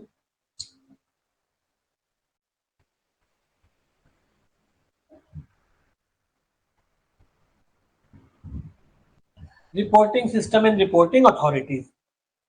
किसी भी ऑर्गेनाइजेशन में जो पूरा काम होता है ऑर्गेनाइजेशनल, वो रिपोर्टिंग के थ्रू होता है। एक डिपार्टमेंट का एक इंडिविजुअल दूसरे डिपार्टमेंट के किसी इंडिविजुअल को रिपोर्ट्स के माध्यम से काम करता है। तो इसमें क्या होता है, जैसे कमिटीज जो बनी है, कमेटी क्या करेगी, रिपोर्ट्स देगी, रिकमेंडेशंस देगी, रिपोर्ट देगी कि भाई यहाँ ये चीज ठीक नहीं है, तो क्या है, रिपोर्ट है। जैसे मान लो कि किसी क्लासरूम में 60 की स्ट्रेंथ है और इसमें 90 घुसा दी है स्टूडेंट, तो जो क्लासरूम कमेटी है वो बताएगी कि अरे, अपनी रिपोर्ट देगी और रिपोर्ट में ये कहेगी कि ये जो स्टूडेंट्स हैं ठीक से एडजस्ट नहीं हो पाते हैं, जहां 2 बैठना है वहां 3-3 बैठते हैं, क्योंकि ये उनके जो स्ट्रेंथ है उसके हिसाब से उनको क्लासरूम अलॉट नहीं हुआ। या किसी क्लासरूम में प्रॉपर मान लो फर्नीचर नहीं है, फर्नीचर कम है या फर्नीचर, तो ये अपनी रिपोर्ट देगी अथॉरिटी को कि अरे, हमारे पास जो है फर्नीचर पुराना है या कुछ फर्नीचर जो है वो डैमेज हो गया है, स्टूडेंट तो हर साल उतने ही है या कुछ बढ़ जाते हैं, या उतने के स्टूडेंट्स तो उतने ही है लेकिन फर्नीचर जो है वो डैमेज हो गया है, तो अब जो है फर्नीचर की थोड़ी सी कमी है, तो हमको नया फर्नीचर लेने की जरूरत है। तो रिपोर्टिंग के माध्यम से सारी समस्याओं को एक अथॉरिटी दूसरी अथॉरिटी को, एक इंडिविजुअल दूसरे इंडिविजुअल को, या जूनियर अपने सीनियर्स को कन्वे करता है। मैंने आपको बताया था कि रिपोर्ट जो है वो मीन ऑफ कम्युनिकेशन है किसी भी ऑर्गेनाइजेशनल सिस्टम में, जो फॉर्मल मीन ऑफ कम्युनिकेशन है। तो जो भी कम्युनिकेशन होता है जिसके माध्यम से समस्याओं से एक दूसरे को अवेयर करवाया जाता है, फेमिलियर करवाया जाता है, ऑर्डर्स लिए और दिए जाते हैं, है ना, एक दूसरे को इंफॉर्मेशन ली और दी जाती है, वो सब रिपोर्टिंग के माध्यम से होता है। तो रिपोर्टिंग इसका एक तरीका है। उसके बाद monitoring and supervision. Higher authority जो है वो हर डिपार्टमेंट को मॉनिटर और सुपरवाइज कर सकती है कि वहां प्रॉपर काम हो रहा है या नहीं। जैसे एचओडीज है, head of the department. HODs का काम क्या है, अपने डिपार्टमेंट में जो उनके नीचे जितने भी सबऑर्डिनेट आ रहे हैं उन सबके काम को मॉनिटर और सुपरवाइज करना, और जो दिक्कतें आ रही है उनको दूर करने के लिए काम करना। तो जो हायर या सीनियर अथॉरिटीज होती है वो पिरामिड में उनसे नीचे की जो प्लेसेस पे काम करने वाले लोग हैं उनको लगातार मॉनिटर और सुपरवाइज करती है, ताकि अगर कहीं कोई कमी कोताही है तो उसको दूर किया जा सके, ताकि स्टूडेंट्स को प्रॉपर फैसिलिटीज प्रोवाइड की जा सके। तो मॉनिटरिंग और सुपरविजन करती है हायर अथॉरिटीज अपने से नीचे वाली अथॉरिटीज को, और कमियों को दूर करने के लिए काम करती है ताकि फैसिलिटीज को प्रोवाइड किया जा सके।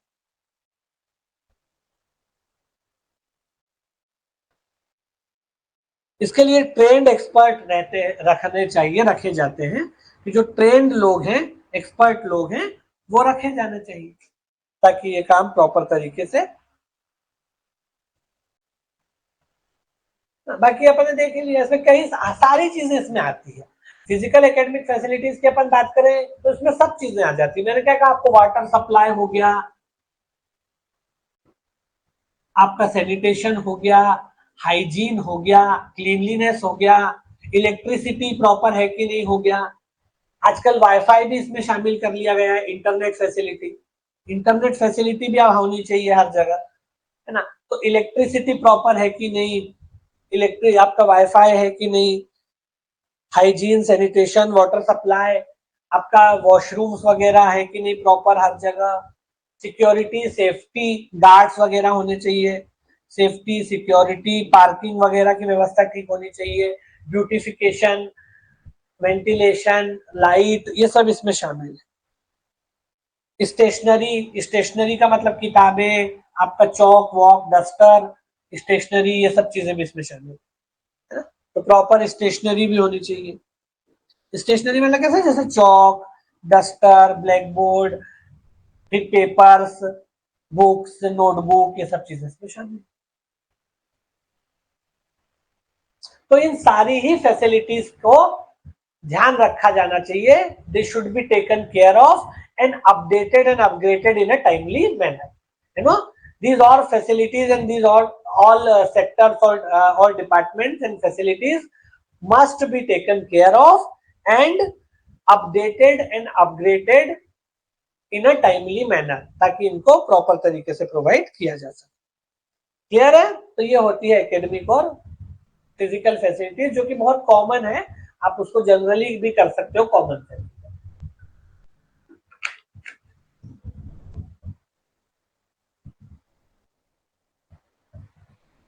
अब एक टॉपिक है स्वॉट एनालिसिस।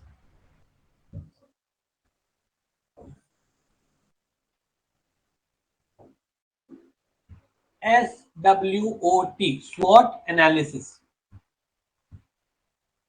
देखो ये सब टॉपिक जो है, जैसे स्वॉट एनालिसिस है, ये जनरल मैनेजमेंट का टॉपिक है और इसीलिए ये बिजनेस में बहुत यूज, एमबीए वगैरह जो मैनेजमेंट पढ़ते हैं बच्चे, बिजनेस एडमिनिस्ट्रेशन मैनेजमेंट, उसमें ये चलता है। लेकिन ये हर जगह काम में आता है, क्योंकि आप देखो कॉलेज में भी मैनेजमेंट तो रहता ही है ना, कॉलेज हो चाहे इंस्टीट्यूशन हो, इसमें भी मैनेजमेंट तो रहता ही है। इसमें भी क्या रहता है, मैनेजमेंट तो रहता ही है। कल अपन ने बात की थी, इसमें एडमिनिस्ट्रेशन तो रहता ही है। तो वैसे जो स्वॉट एनालिसिस है, टॉपिक मैनेजमेंट का है, इसको मैनेजमेंट में पढ़ाया जाता है और इसको बिजनेस के पॉइंट ऑफ व्यू से पढ़ाया जाता है। इसको मैनेजमेंट में जब पढ़ाया जाता है तो मैनेजमेंट में इसको जनरली काय के पॉइंट ऑफ व्यू से पढ़ाया जाता है, बिजनेस के पॉइंट ऑफ व्यू से। एमबीए में जब पढ़ाया जाता है या बीबीए में पढ़ाया जाता है तो इसमें बिजनेस एडमिनिस्ट्रेशन क्योंकि रहता है। एमबीए बीए में, इसको एमबीए में या बीबीए में जब पढ़ाया जाता है तो बिजनेस एडमिनिस्ट्रेशन के पॉइंट ऑफ व्यू से पढ़ाया जाता है। लेकिन ये जनरल टॉपिक है जिसका संबंध मैनेजमेंट से है, किसी भी चीज के मैनेजमेंट, चाहे आप कॉलेज का मैनेजमेंट कर रहे हो, किसी कोचिंग का कर रहे हो, किसी ऑर्गेनाइजेशन का कर रहे हो, इवन आप कोई एनजीओ चला रहे हो, है ना, या कोई संस्था चला रहे हो, कोई आपके पास कोई बिजनेस हो, कोई भी चीज हो, चाहे बिजनेस हो, कोई संस्था हो, एनजीओ हो, कॉलेज हो, ऑर्गेनाइजेशन हो, कोई छोटा मोटा आपका काम हो, कोई भी संस्था हो, उसमें मैनेजमेंट लेवल पे जो है स्वॉट एनालिसिस इंपॉर्टेंट है। ठीक है, तो कॉलेज में भी मैनेजमेंट होता है, इंस्टीट्यूट में भी मैनेजमेंट होता है, तो हम जो स्वॉट एनालिसिस यहाँ देखेंगे वो एकेडमिक पॉइंट ऑफ व्यू से, मतलब एकेडमिक एडमिनिस्ट्रेशन के पॉइंट ऑफ व्यू से देखेंगे। हमको यहाँ बिजनेस तो करना नहीं है। यहाँ पर आपके सिलेबस में जो स्वॉट एनालिसिस दिया हुआ है ये एमबीए वाला नहीं है, कंसेप्ट वही है, बेसिक कंसेप्ट नहीं बदलेगा, बेसिक कंसेप्ट तो वही है, लेकिन डिपार्टमेंट बदलता है तो उसमें थोड़ा सा इंप्लीमेंटेशन बदल जाता है। बिजनेस जो है वो तो प्रॉफिट मेकिंग एक प्रोसेस है। Business is basically a profit making paradigm, तो उसमें प्रॉफिट मेकिंग पे पूरा काम चलता है। यहाँ पर एजुकेशनल इंस्टीट्यूट जो है वो प्रॉफिट मेकिंग नहीं है, उसमें क्या है, स्टूडेंट को अच्छे से अच्छे तरीके से ट्रेनिंग देना उद्देश्य है। वहां पर प्रॉफिट थोड़ी कमाना है अपने को पैसा, वहां पर क्या है, स्टूडेंट्स को अच्छे से अच्छी ट्रेनिंग मिलनी चाहिए, ये उद्देश्य रहता है। तो इसलिए स्वॉट एनालिसिस का बेसिक कंसेप्ट वही रहता है, उसके इम्प्लीमेंटेशन में थोड़ा सा चेंज आ जाएगा। वो तो बिजनेस टू बिजनेस भी चेंज आएगा, अगर आप एनजीओ में बैठे हो और अगर आप एक कंपनी में बैठे हो तो वहां भी स्वॉट एनालिसिस में थोड़ा अंतर तो आएगा ही, और अगर आप एक एजुकेशनल इंस्टीट्यूट के हेड हो, प्रिंसिपल हो, तो वहां पे थोड़ा सा और अंतर आ जाएगा। तो कंसेप्ट वही है, बस थोड़ा सा इम्प्लीमेंटेशन में चीजें अलग हो सकती है। पहली बात तो स्वॉट का मतलब क्या होता है, ठीक है, स्वॉट में जो चार शब्द आपको दिख रहे हैं, इसमें एस है स्ट्रेंथ, स्ट्रेंथ, डब्ल्यू है वीकनेसेस, ओ है अपॉर्चुनिटीज, और पी जो है वो है थ्रेट्स।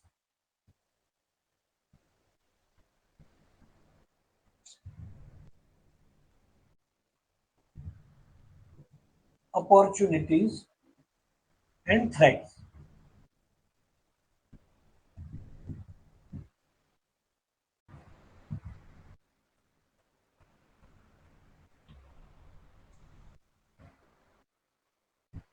ठीक है, strength, weaknesses, opportunities and threats, इन चारों का एनालिसिस करना, और क्या, इन चारों का एनालिसिस करना, किसके संदर्भ में, किसके रेफरेंस में, किसके बारे में, एकेडमिक इंस्टीट्यूशंस के बारे में, अपना जो भी कॉलेज है, इंस्टीट्यूट है, उसके बारे में। तो एकेडमिक इंस्टीट्यूट या कॉलेज के मामले में इन चारों चीजों का एनालिसिस करना ही स्वॉट एनालिसिस कहलाएगा। तो स्वॉट एनालिसिस बेसिकली है क्या, स्वॉट एनालिसिस बेसिकली एक स्ट्रेटेजिक प्लानिंग टेक्निक है। देखो, अगर आपको अपने इंस्टीट्यूशन को या कॉलेज को बेटर बनाना है, उसका नाम हो, उसमें अच्छे से अच्छी फैसिलिटीज मिले, अच्छे से अच्छा एजुकेशन मिले, अच्छे से अच्छी ट्रेनिंग मिले और अच्छे लेवल का इंस्टीट्यूट बने, तो उसके लिए आपको काम करना पड़ेगा, प्रॉपर प्लानिंग वगैरह करनी पड़ेगी, उसको इम्प्लीमेंट करना पड़ेगा। जैसे आप देखेंगे कि कॉलेजेस में भी, इंस्टीट्यूट में भी क्या है, कुछ इंस्टीट्यूट ऐसे हैं जो बहुत वर्ल्ड क्लास लेवल के हैं, रैंकिंग आती है ना हर साल इंस्टीट्यूट की। अगर अपन इंडिया की बात करें तो आप देखेंगे कुछ एजुकेशन बहुत इंस्टीट्यूट बहुत अच्छे हैं, कुछ एजुकेशन इंस्टीट्यूट जो है वो मीडियम लेवल के हैं, कुछ बहुत ऐसे ही है जिनको अच्छा नहीं माना जाता कॉलेजेस के मामले में। तो ये जो कॉलेजेस की रैंकिंग है या उनकी जो उनका जो स्थान है जिसको बोलेंगे, वो ऐसे ही नहीं है। वो उस कॉलेज में जो फैसिलिटीज मिलती है उससे, उसके आधार पे बनता है। जैसे अगर आप देखेंगे भाई, आईआईटी का अलग ही एक लेवल है, एनआईटी का लेवल है, उसके बाद फिर दूसरे कॉलेजेस का लेवल है ना। आप देखते हैं कि स्कूल कॉलेजेस में, स्कूलों में भी अगर आप देखें तो एक जनरल लोगों का रहता है कि अरे इस कॉलेज, इस स्कूल में बहुत अच्छी पढ़ाई होती है, स्कूल बहुत अच्छी है, ये स्कूल ऐसी है यार, इसमें तो कोई ढंग का काम नहीं होता।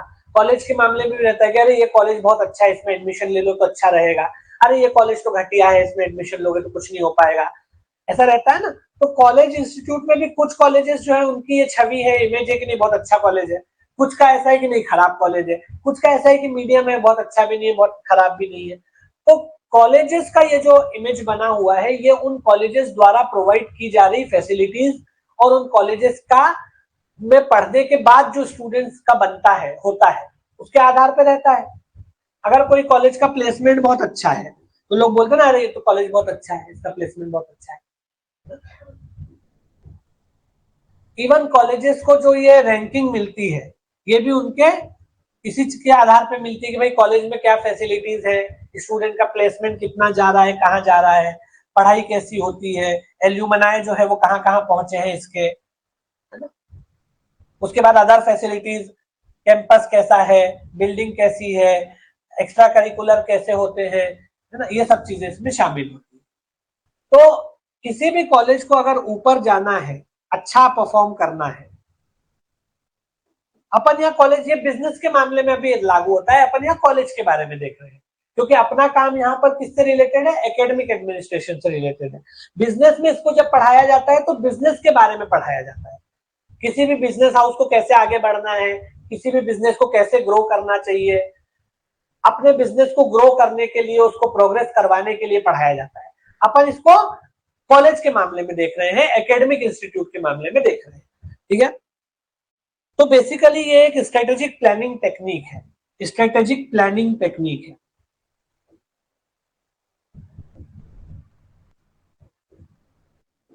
बेसिकली क्या है, स्ट्रेटेजिक प्लानिंग टेक्निक है, जो काय के लिए यूज होती है, which is used, SWOT analysis is a strategic planning technique which is used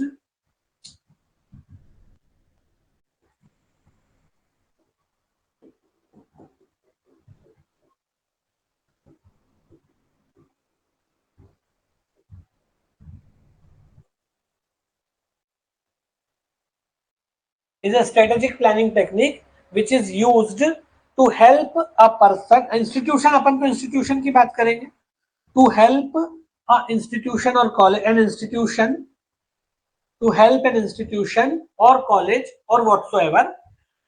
SWOT analysis को जब अपन बिजनेस में पढ़ते हैं तो वहां ऑर्गेनाइजेशन, बिजनेस, कंपनी ऐसा लिखा रहता है, अपन इसको कॉलेज में कन्वर्ट कर देते हैं। तो स्ट्रेटेजिक प्लानिंग टेक्निक है जो किसी भी कॉलेज को या किसी इंस्टीट्यूशन को हेल्प करती है to identify its, to identify, to identify its strength, to identify its strength, weakness, opportunities available and threats present, and threats present।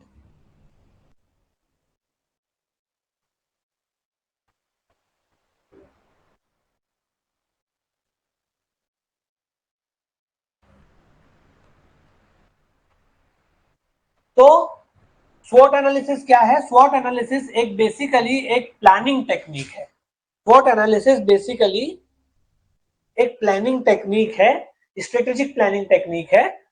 स्वॉट analysis basically एक स्ट्रेटेजिक प्लानिंग टेक्निक है। प्लानिंग टेक्निक का मतलब क्या होता है? इस टेक्निक द्वारा प्लानिंग की जाती है इंस्टीट्यूट द्वारा कि उसको कैसे अपने आप को बेटर बनाना है, कैसे अपने आप को आगे ले जाना है, कैसे बढ़िया से बढ़िया फैसिलिटीज, बढ़िया से बढ़िया ट्रेनिंग प्रोवाइड करनी है।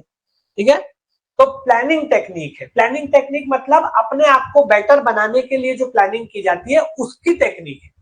प्लानिंग करने की एक टेक्निक है। और कैसी टेक्निक है? स्ट्रेटेजिक टेक्निक है। तो स्वॉट analysis is basically a strategic planning technique which is used to help an institution which is used to help an institution or a college to identify its strengths, weaknesses, opportunities available and threats present. ठीक है, strength and weaknesses of a college and institution, what are the opportunities available और what are the threats present. ठीक है, तो स्वॉट analysis basically एक planning technique है जिसका प्रयोग किसी भी इंस्टीट्यूशन या कॉलेज के द्वारा किया जाता है अपने आप को बेटर और अपने आप को इफिशिएंट और इफेक्टिव बनाने के लिए। किसी भी कॉलेज या इंस्टीट्यूशन के द्वारा इस प्लानिंग टेक्निक का, इस प्लानिंग तरीके का प्रयोग किया जाता है अपने आप को बेटर बनाने के लिए और अपनी फैसिलिटीज और अपने द्वारा प्रोवाइड की जा रही फैसिलिटीज को बेटर बनाने के लिए। तो ये बेसिकली एक प्लानिंग टेक्निक है जो कोई भी ऑर्गेनाइजेशन यूज करता है अपने आप को प्रोग्रेस करने के लिए, अपने आप को आगे बढ़ाने के लिए। ठीक है, किसी भी ऑर्गेनाइजेशन द्वारा अपने आप को आगे बढ़ाने के लिए, बेटर करने के लिए, प्रोग्रेस करने के लिए इस प्लानिंग टेक्निक का प्रयोग किया जाता है। अब ये प्लानिंग टेक्निक में होता क्या है? इस प्लानिंग टेक्निक में वो इंस्टीट्यूशन या कॉलेज अपने, वो जो इंस्टीट्यूशन है या ऑर्गेनाइजेशन है, इस प्लानिंग टेक्निक द्वारा क्या करता है? चार चीजों के बारे में विचार करता है। चार चीजें कौन सी है? स्ट्रेंथ, वीकनेस, अपॉर्चुनिटीज और थ्रेट्स। इसकी स्ट्रेंथ क्या है पहले ये विचार करेगा। ये इंस्टीट्यूशन पहले क्या विचार करेगा कि इसकी स्ट्रेंथ क्या है।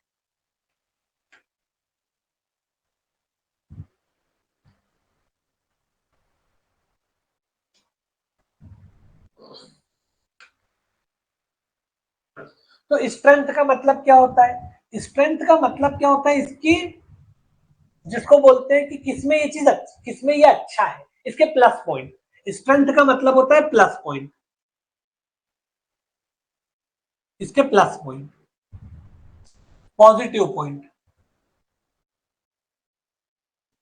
या क्वालिटीज, जो इसमें अच्छी क्वालिटीज है वो इसकी स्ट्रेंथ कहलाएगी, है ना।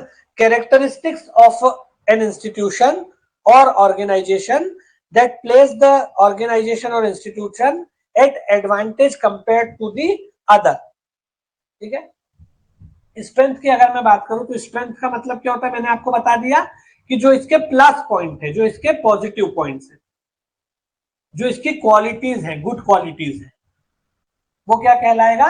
इसकी स्ट्रेंथ कहलाएगा। तो स्ट्रेंथ की अगर अपन बात करें तो set of characteristics of an institution, अपन यहां अभी लिमिटेड रहेंगे इंस्टीट्यूशंस तक। तो सेट ऑफ कैरेक्टरिस्टिक्स,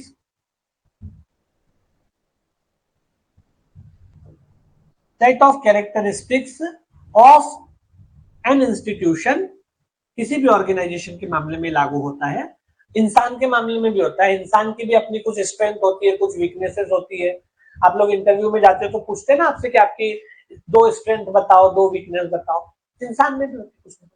तो कैरेक्टरिस्टिक्स ऑफ एन इंस्टीट्यूशन और ऑर्गेनाइजेशन, कैरेक्टरिस्टिक्स और set of characteristics, set of characteristics of an institution और organisation that place the institution, that place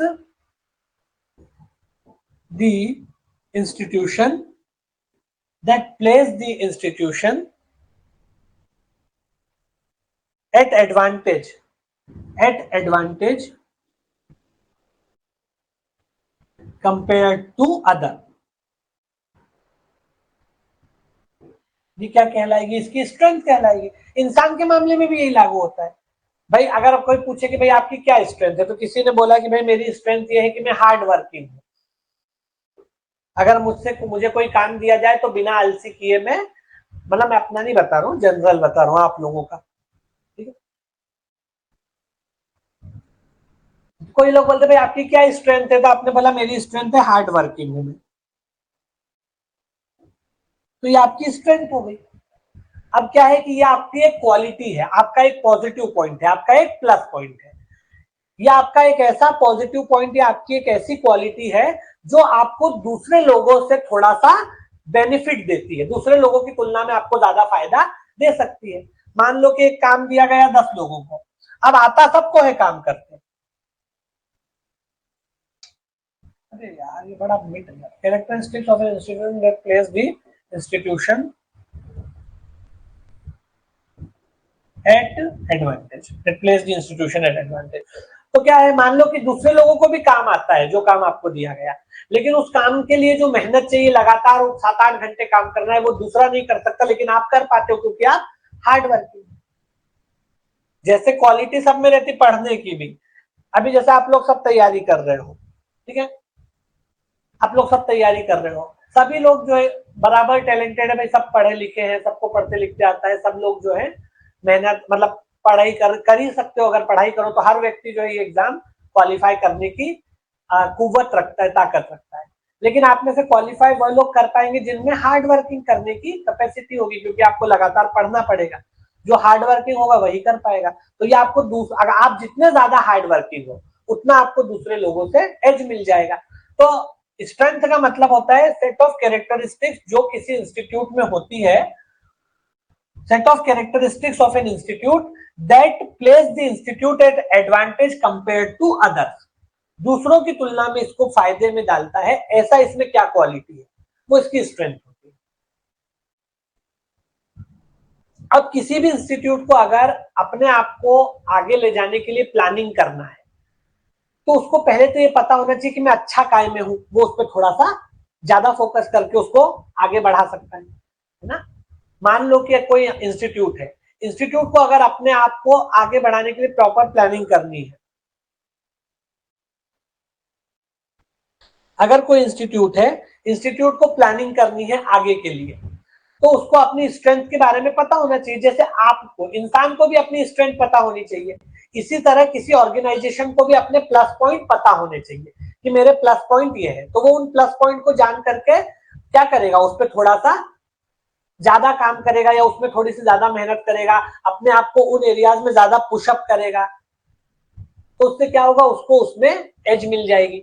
तो जब भी कोई इंस्टीट्यूशन के द्वारा अपने बेटरमेंट के लिए, अपने इंप्रूवमेंट के लिए, अपनी प्रोग्रेस के लिए प्लानिंग की जाती है, तो उसमें अपनी स्ट्रेंथ को एनालाइज किया जाता है कि हमारा इंस्टीट्यूट किन किन मामलों में दूसरे इंस्टीट्यूट की तुलना में बेटर है। तो हम इन क्वालिटीज को, इन कैरेक्टरिस्टिक्स को जिनमें हमारा इंस्टीट्यूट बेटर है, उन क्वालिटीज को हम ज्यादा हाईलाइट करेंगे, ज्यादा हाईलाइट करेंगे। जैसे मान लो कि एक कॉलेज है, उसकी लोकेशन मान लो बहुत सही जगह पे है, उसकी लोकेशन किसी सिटी में है और सिटी में भी सेंटर में है सिटी के, तो ये उसका प्लस पॉइंट है कि नहीं है? हाँ, ये उसका प्लस पॉइंट, ये अपने आप उसको एक प्लस पॉइंट मिल गया। इसी की तुलना में अगर कोई इंस्टीट्यूट है वो किसी बहुत रिमोट एरिया में, तो उसके लिए दिक्कत। तो क्या होता है कि स्ट्रेंथ और वीकनेस का मतलब बेसिकली, अगर किसी भी इंसान को भी इंस्टीट्यूट को अपने आप को आगे बढ़ाना है, अपने इंप्रूवमेंट, अपनी प्रोग्रेस, अपने बेटरमेंट के लिए प्लानिंग करना है, तो उसको अपनी स्ट्रेंथ पता होनी चाहिए। जब उसको अपनी स्ट्रेंथ पता होगी तो वो उन एरियाज में थोड़ा सा अपने आप को ज्यादा हाईलाइट करेगा, उसमें और ज्यादा काम करेगा। आगे बात समझ में? तो ये होता है स्ट्रेंथ। अब कॉलेज के मामले में क्या स्ट्रेंथ हो सकती है भाई, इसमें फैकल्टीज अच्छी है, ये इसकी स्ट्रेंथ है, इसकी लोकेशन अच्छी है, इसकी स्ट्रेंथ है, इसका कैंपस बड़ा है, ये इसकी स्ट्रेंथ है ना। कुछ भी स्ट्रेंथ हो सकती है। तो अगर आपको अपनी स्ट्रेंथ के बारे में पता है तो आप उसको हाईलाइट करके काम कर सकते हो। इसी तरह वीकनेस की अगर अपन बात करें तो वीकनेस क्या होगा, जब अगर आपको प्लानिंग करनी है अपने इंप्रूवमेंट के लिए, तो आपको अपनी स्ट्रेंथ पे भी आपको अपनी स्ट्रेंथ पे विचार करना पड़ेगा कि मेरे पास क्या क्या प्लस पॉइंट है जिनको मैं यूटिलाइज कर सकता हूँ। आगे बात सर। इसी तरह आपको अपनी वीकनेसेस पे भी विचार करना पड़ेगा कि अरे मैं कौन से एरिया में मैं कमजोर हूं। तो इंस्टीट्यूट या ऑर्गेनाइजेशन को भी अपनी जो वीकनेसेस है इन पर भी विचार करना पड़ता है जब ये प्लानिंग करते हैं। जब ये आगे के लिए अपने बेटरमेंट के लिए कोई प्लानिंग कर रहे हैं, कोई सोच रहे हैं किसी बारे में, तो इनको अपने नेगेटिव पॉइंट्स पे भी सोचना पड़ेगा। तो जो इसके नेगेटिव पॉइंट्स है, माइनस पॉइंट्स है, उनके बारे में भी इसको पता होना चाहिए कि अरे मेरे में ये कमी है, तो मेरे को इस क्षेत्र में थोड़ा ज्यादा काम करने की जरूरत है ना। तो वीकनेसेस का मतलब क्या होता है? वीकनेसेस को अगर आप देखें तो characteristics of an institution that place the institution at disadvantage compare to others. यहां पर एडवांटेज था वीकनेस के मामले में, इसी डेफिनेशन में आप एडवांटेज की जगह अगर डिसएडवांटेज लिख लोगे तो काय की डेफिनेशन बन जाएगी? वीकनेस की डेफिनेशन बन जाएगी। इसी डेफिनेशन में अगर आप एडवांटेज की जगह डिसएडवांटेज लिख लोगे तो काय की डेफिनेशन बनेगी? वीकनेस की। तो वीकनेस क्या होती है? Set of characteristics of an institution that place the institution at disadvantage compare to others. जो इसको दूसरे इंस्टीट्यूशंस की तुलना में थोड़ा नुकसान में रखता है, वो इसकी कमजोरी है। तो इसको अपनी वीकनेसेस के बारे में भी पता होना चाहिए। जब इसको अपनी वीकनेसेस के बारे में पता होगा तो ये उस एरिया पे ज्यादा फोकस करेगा, ज्यादा काम करेगा और उन वीकनेसेस को दूर करने के लिए मतलब मेहनत करेगा, या उन वीकनेसेस को कैसे टेकल किया जाए उस पर मेहनत करेगा। उन वीकनेसेस को दूर करने के लिए मेहनत करेगा और अगर दूर नहीं की जा सकती तो उसको कैसे टेकल किया जाए ताकि उसका नेगेटिव इंपैक्ट कम से कम हो, उस पर काम करेगा। अगर मान लो कोई ऐसी वीकनेस है जिसको मेहनत करके दूर किया जा सकता है, एफर्ट डाल के दूर किया जा सकता है, तो वीकनेस को दूर करने के लिए प्रयास करेगा।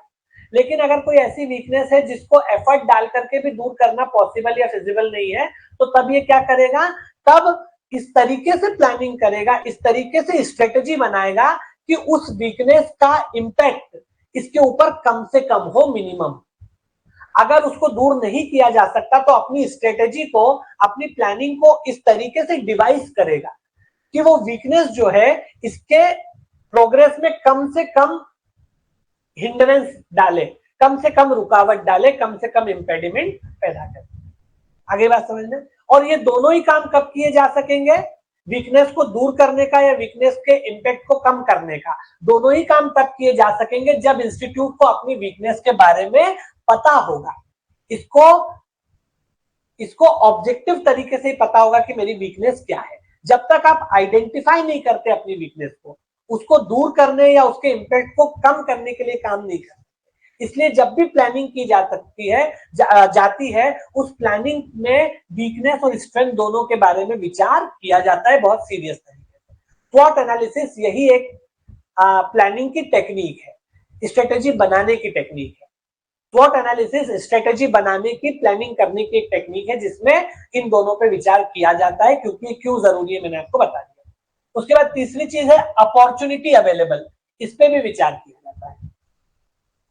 अपॉर्चुनिटी अवेलेबल, अपॉर्चुनिटी का मतलब क्या होता है? इस पर भी विचार किया जाता है। अपॉर्चुनिटीज लिख लो, अपॉर्चुनिटीज अवेलेबल। अपॉर्चुनिटी का मतलब क्या होता है? Elements in the environment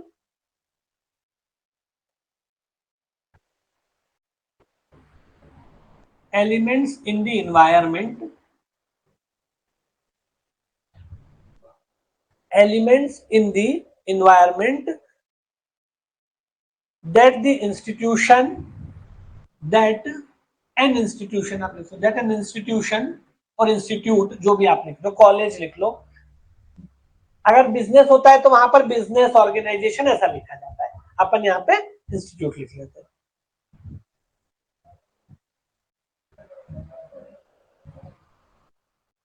That an institution could utilize or exploit, utilize लिख लो या exploit लिख लो, utilize और exploit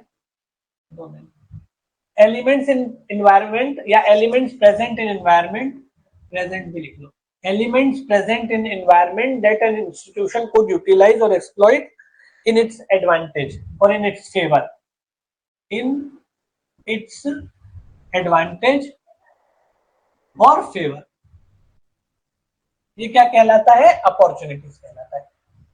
देखो अपॉर्चुनिटी बाहरी चीज है, स्ट्रेंथ और वीकनेस अंदर अंदर की चीज है, अंदरूनी चीजें हैं। स्ट्रेंथ और वीकनेस आपके अंदर है, आप हार्ड वर्किंग हो, ये आपकी स्ट्रेंथ है। आप लगातार 8 घंटे बिना उसके पढ़ लेते हो, बिना भटके हुए, बिना, तो आप मतलब कंसिस्टेंट जिसको बोलते हैं, कंसिस्टेंसी है, तो ये आपके अंदर है। अगर आपके अंदर कंसिस्टेंसी नहीं है तो ये आपके अंदर की चीज है, वीकनेस है। अगर आप हार्ड वर्क नहीं कर पाते हो तो ये आपके, तो स्ट्रेंथ और वीकनेस क्या है? ये इंटरनल चीजें हैं। स्ट्रेंथ हो चाहे वीकनेस हो, ये कैसी चीजें हैं? दोनों ही इंटरनल चीजें। क्योंकि अगर आपके अंदर कंसिस्टेंसी है तो ये आपका क्वालिटी है, आपका एट्रीब्यूट है, आपका गुण है। अगर आपके अंदर कंसिस्टेंसी नहीं है तो ये आपका लैक ऑफ क्वालिटी है, आपका दुर्गुण है मान लो। तो ये क्या है? इंटरनल चीजें है, स्ट्रेंथ और क्वालिटी, स्ट्रेंथ और वीकनेस। लेकिन जो अपॉर्चुनिटी है, अपॉर्चुनिटी कैसी चीज होती है? अपॉर्चुनिटी एक्सटर्नल चीज है, बाहरी चीज है। इसीलिए क्या लिखा है? अपॉर्चुनिटी का मतलब होता है elements present in environment. Opportunity बाहरी चीज है, आपको बाहर से मिलेगी। जैसे एग्जाम की वैकेंसी आई, ये क्या है? अपॉर्चुनिटी है आपके लिए। अब आपके लिए अपॉर्चुनिटी है कि आप अपनी स्ट्रेंथ और वीकनेस को मैनेज करके इस अपॉर्चुनिटी से लाभ कमा लो, फायदा कमा लो, एडवांटेज कमा लो। तो ये जो वैकेंसी आई है, वैकेंसी क्या है? एक अपॉर्चुनिटी है। ये आपके अंदर की चीज है या बाहरी चीज है? एक्सटर्नल चीज है। तो स्ट्रेंथ और वीकनेस आपके अंदर की चीज है, अपॉर्चुनिटी कैसी चीज है? बाहर की चीज। ठीक है, तो अपॉर्चुनिटी का मतलब होता है एलिमेंट्स प्रेजेंट इन एनवायरमेंट। जैसे ये वैकेंसी अभी एनवायरमेंट में प्रेजेंट है, तो elements present in the environment that an institution could utilize और exploit for its advantage. Opportunity का मतलब होता है ऐसे ऐसे एलिमेंट्स जो इन्वायरमेंट में प्रेजेंट है, जिसको इस जो इंस्टीट्यूट है वो अपने फायदे या अपने एडवांटेज के लिए यूज कर सकता है, एक्सप्लॉइट कर सकता है, वो अपॉर्चुनिटी होगी। तो जब भी प्लानिंग की जाती है, जब भी स्ट्रेटेजी बनाई जाती है अपने फ्यूचर के लिए, फ्यूचर के इंप्रूवमेंट और बेटरमेंट के लिए, जब भी किसी इंस्टीट्यूट या कॉलेज के द्वारा जब भी किसी इंस्टीट्यूट या कॉलेज के द्वारा अपने फ्यूचर के बेटरमेंट या इंप्रूवमेंट के लिए प्लानिंग या स्ट्रेटेजी बनाई जाती है, तो उसमें अपॉर्चुनिटीज को भी आइडेंटिफाई किया जाता है कि हमारे पास कौन कौन सी अपॉर्चुनिटीज अवेलेबल है जिनका हम यूज कर सकते हैं। स्वॉट एनालिसिस में अपॉर्चुनिटीज को भी विचार किया जाता है कि हमारे कॉलेज या इंस्टीट्यूट के सामने कौन कौन सी अपॉर्चुनिटीज हैं जिनका हम अपने फेवर में यूज कर सकते हैं। जैसे अभी आपके सामने एक अपॉर्चुनिटी है, ये वैकेंसी, ये बाहर की चीज। अब आप अपनी स्ट्रेंथ्स को और अपनी वीकनेसेस को मैनेज करके कैसे इस अपॉर्चुनिटी का इस्तेमाल अपने एडवांटेज के लिए करते हो, ये आपकी प्लानिंग हो जाएगी। ठीक है, तो प्लानिंग का मतलब, प्लानिंग में हमेशा अपॉर्चुनिटी को भी जो है एम्फेसिस किया जाता है। ठीक है, अब अपॉर्चुनिटी कैसे कॉलेज के सामने आएगी? मान लो कि इस कॉलेज में बहुत अच्छा एक टीपीओ आया। एक आपको एग्जांपल देता हूं। इस टीपीओ ने, टीपीओ मतलब ट्रेनिंग एंड प्लेसमेंट ऑफिसर है, इसने कहीं से जुगाड़ तुगाड़ करके अपनी कॉलेज में एक कंपनी बुलवा ली, टीसीएस बुलवा ली मान लो। ठीक है, अब ये जो टीसीएस या इन्फोसिस आई मान लो, मैं एक आपको इंजीनियरिंग कॉलेज का एग्जांपल दे देता हूं। इसमें से किसी एक कंपनी को या दोनों को बुलाने में सफल रहा। इसने ये बात जो है बता दी थी 6 महीने पहले कि भैया मेरी बात हो गई है टीसीएस से, प्रिंसिपल को बता दिया कि सर मेरी बात हो गई है टीपीओ टीसीएस में या इन्फोसिस में, और वो एग्री हो गए हैं हमारे कॉलेज में कैंपस लाने के लिए। इसने 6 महीने पहले ये बात बता दी। अब क्या है, कॉलेज के सामने आ गई अपॉर्चुनिटी। अभी तक इस कॉलेज में टीसीएस या इन्फोसिस अपना कैंपस लेके नहीं आई थी, पहली बार ये अपॉर्चुनिटी इस कॉलेज को मिली।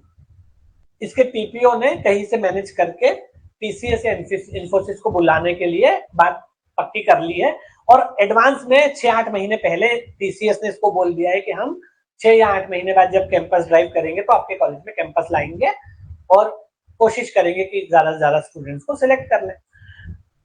ये अपॉर्चुनिटी इसके पास आई, कॉलेज के पास, पहली बार। अब इसके पास मौका है कि ये अपने यहाँ से ज्यादा स्टूडेंट्स को टीसीएस में प्लेस करवा दे और अपनी रैंकिंग को प्लेसमेंट में ऊपर ले जाए।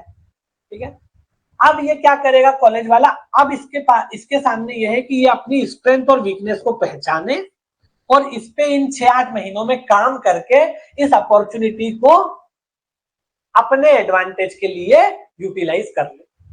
ठीक है, आई बात समझ में? तो अब ये क्या करेगा, टीपीओ को बोले भैया जितने स्टूडेंट हैं जो क्राइटेरिया पूरा कर रहे हैं सब पे काम चालू कर दो, इनको ग्रूमिंग करो लगातार, इनको जीडी करवाओ, इनका पर्सनैलिटी डेवलपमेंट करो, इनको टेक्निकल एजुकेशन दो, ताकि ज्यादा से ज्यादा बच्चे पीसीएस और इंफोसिस में सिलेक्ट हो। अगर यहाँ पर स्टूडेंट जो है इनके क्राइटेरिया के हिसाब से कम सिलेक्ट होंगे तो अगली बारी आएगी नहीं, और अगर अच्छे स्टूडेंट इसको मिल गए तो ये हर साल इस कॉलेज में आएगी। अगर मान लो कि ये 60 स्टूडेंट लेने की नीयत से आई और स्टूडेंट इतने खराब थे, परफॉर्मेंस इतना घटिया था कि 20 भी नहीं सिलेक्ट हुए, तो अगली बार टीसीएस इंस्टीट्यूट में नहीं आएगी। आई बात समझ में? और अगर मान लो इसको कैंडिडेट इतने अच्छे मिल गए कि 30 की नीयत से आई थी लेकिन इसको 80 कैंडिडेट अच्छे मिल गए, तो अगली बार फिर यहाँ आएगी। तो अपॉर्चुनिटी क्या होती है, जो आपके सामने एलिमेंट आते हैं एनवायरमेंट में उसको आप कैसे अपने फेवर में यूटिलाइज करते हो, तो ये अपॉर्चुनिटी। और अगली चीज है थ्रेट्स। तो थ्रेट्स का मतलब क्या होता है, ये भी बाहरी चीज है, थ्रेट भी बाहरी चीज है। Elements in the environment that could cause trouble for an institution, ये भी एक बाहरी चीज है। Elements present in the environment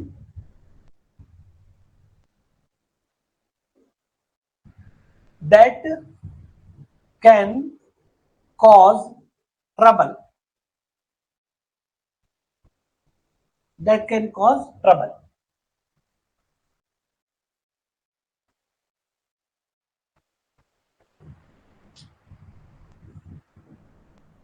Elements present in the environment that can cause trouble for the institution. Threat को चुनौती बोलते, चैलेंजेस जिसको बोलते हैं अपन, है ना। थ्रेट को अगर आप थ्रेट शब्द से परिचित नहीं हो तो चैलेंज या चुनौती शब्द आप समझने के लिए, थ्रेट का मतलब चैलेंजेस से होता है कि चैलेंजेस क्या क्या है। ठीक है, तो जब भी कोई प्लानिंग की जाती है आपके सामने क्या क्या चैलेंजेस प्रेजेंट है या क्या क्या लाइकली टू प्रेजेंट है, मतलब क्या क्या आ सकते हैं, इसके बारे में भी सोचना पड़ता है ना। तो elements present in the environment that can cause trouble for the institution. आगे बात समझ में? अब आपको मैं बताता हूं, अब चैलेंज भी आते हैं, आपको चैलेंज आपके अंदर से आते हैं बाहर से, मोस्टली बाहर से है ना। तो चैलेंज भी कैसी चीज है, बाहरी चीज है। भाई आपको जो चैलेंज आते हैं वो बाहर से आते हैं ना, अरे यार कोविड आ गया एक चैलेंज है, नोटबंदी हो गई एक चैलेंज है, इंस्टीट्यूट अच्छा चल रहा था बीच में कोविड आ गया, तो एक चैलेंज आ गया सामने, क्या आप कैसे क्लासेस कंडक्ट करेंगे, कैसे बच्चों को ग्रेजुएट करवाएंगे, कैसे उनको ट्रेनिंग देंगे, ये क्या है, चैलेंज है। तो कोविड आपके अंदर से आया या बाहर के एनवायरमेंट से आया, बाहर के एनवायरमेंट से आया। तो बाहर के एनवायरमेंट से जो चैलेंजेस आते हैं,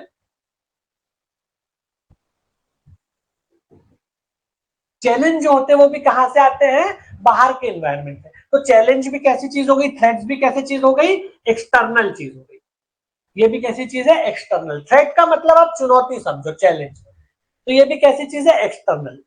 बाहरी वातावरण में, बाहरी एनवायरमेंट में प्रेजेंट ऐसे एलिमेंट्स, बाहर के एनवायरमेंट में प्रेजेंट ऐसे एलिमेंट जो किसी इंस्टीट्यूट के लिए मुश्किलें पैदा करते हैं, दिक्कतें पैदा करते हैं, वो क्या कहलाते हैं, थ्रेट्स।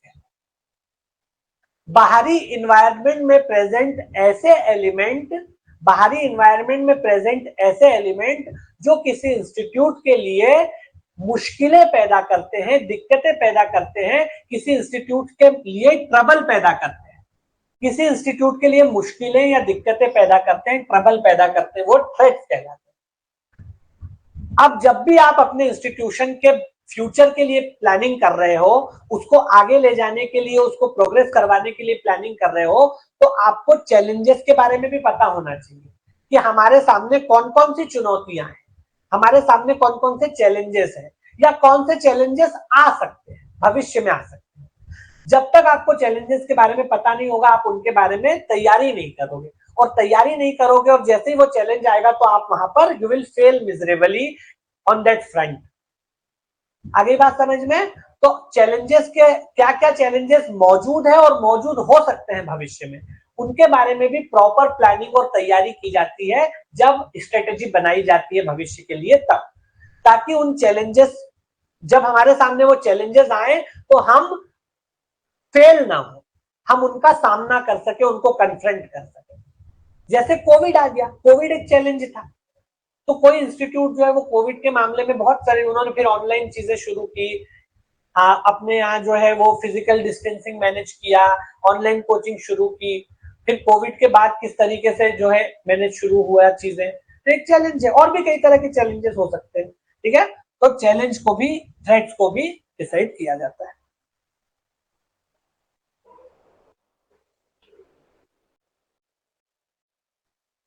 आगे लेसन में अब देखते हैं।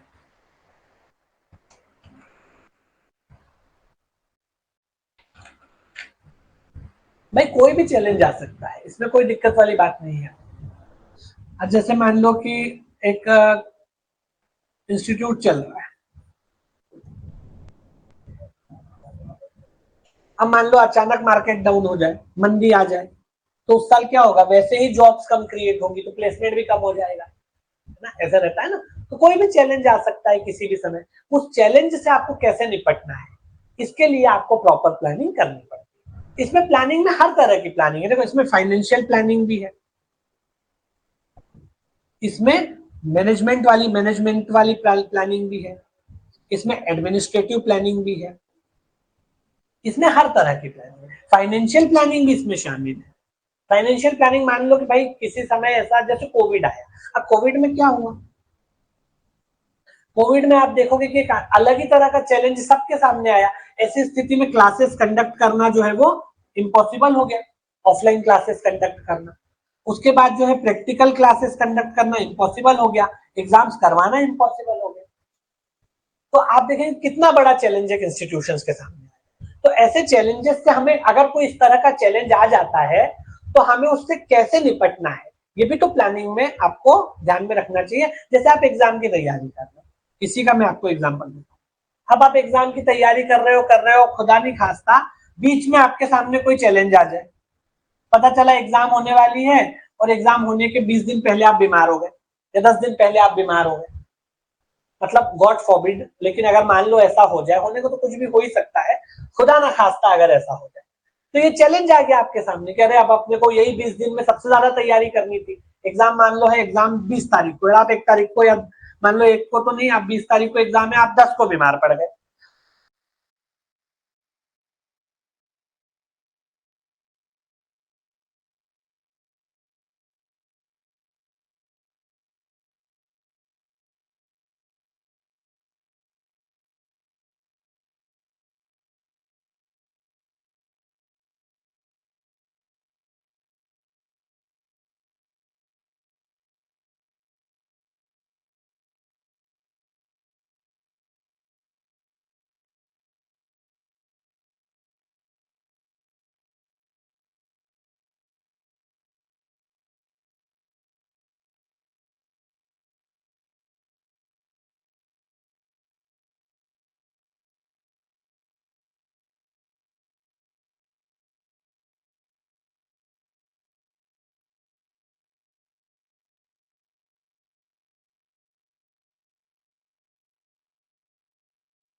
अब आ रही है, थोड़ा सा ही बचा है,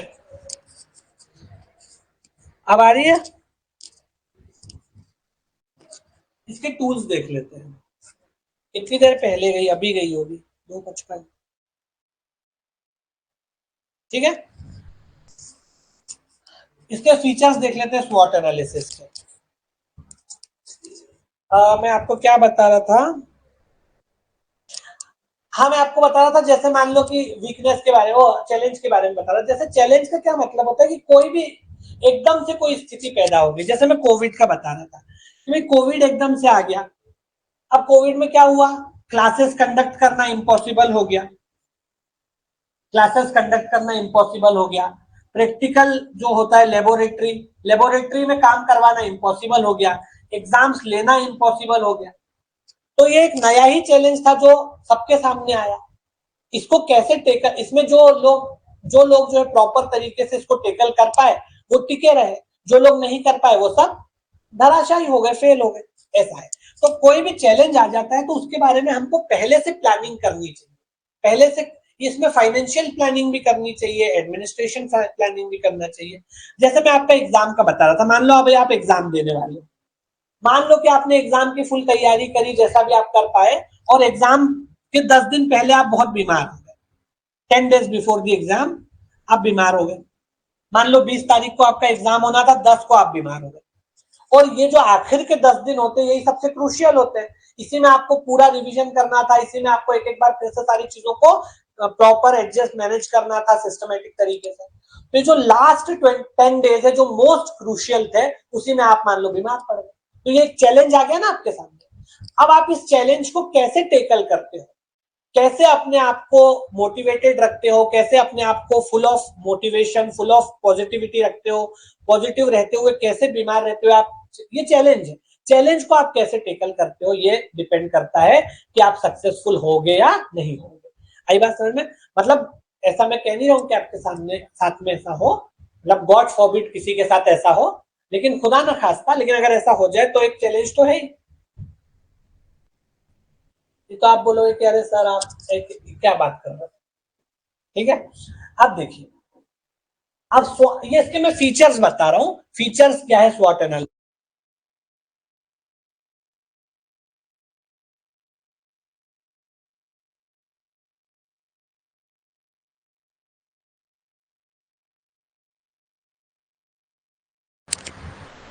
स्वॉट एनालिसिस जो है बहुत कॉमन चीज है, बहुत ही जनरल चीज है, इवन हमारी डेली लाइफ में हम भी इसका यूज करते हैं।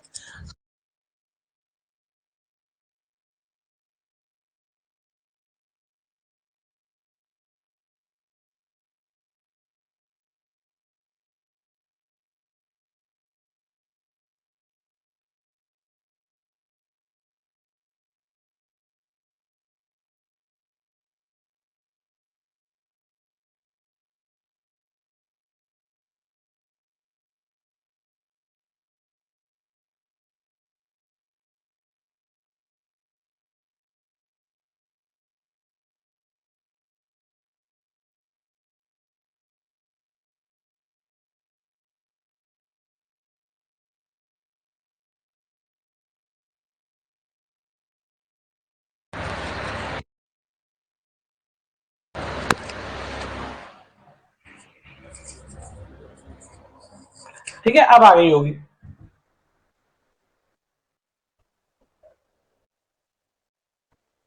तो आ गई अब आवाज? एक बार बीच में और चली गई थी, फिर मैंने कर लिया था उसको, मैं चेंज नहीं, इसी को फिर से चालू कर लिया था, थोड़ी देर चल गया। ठीक।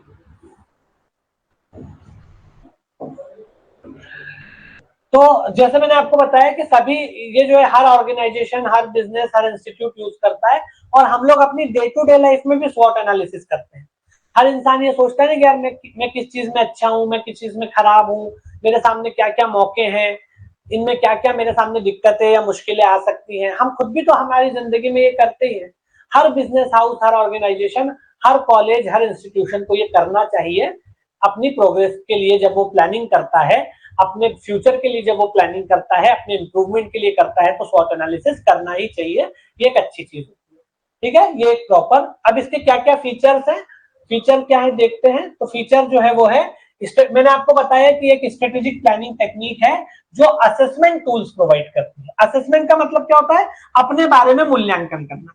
असेसमेंट मतलब अपना एनालिसिस करना। असेसमेंट का मतलब होता है एनालिसिस करना, अपना मूल्यांकन करना, अपना अच्छा बुरा समझना, अपने सामने क्या मौके हैं, क्या दिक्कतें आ सकती है, इस सबको समझना। तो बेसिकली स्वॉट एनालिसिस एक प्लानिंग टेक्निक है, जो कि एक स्ट्रेटेजिक प्लानिंग टेक्निक है, जो हमको असेसमेंट टूल प्रोवाइड करती है। असेसमेंट टूल कौन कौन से? स्ट्रेंथ पहचानना, कमजोरी वीकनेस पहचानना, अवसर यानी अपॉर्चुनिटी पहचानना, और चुनौतियां यानी चैलेंज पहचानना। तो ये एक ऐसी प्लानिंग टेक्निक है जो बहुत स्ट्रेटेजिक प्लानिंग टेक्निक है, और हमें क्या प्रोवाइड करती है? असेसमेंट टूल्स प्रोवाइड करती है।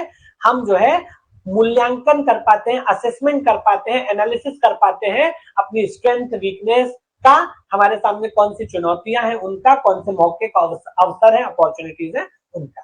ठीक है, ये इसका एक फीचर हो गया। उसके बाद ये क्या करती है? Identifying core strength weakness opportunities and techniques.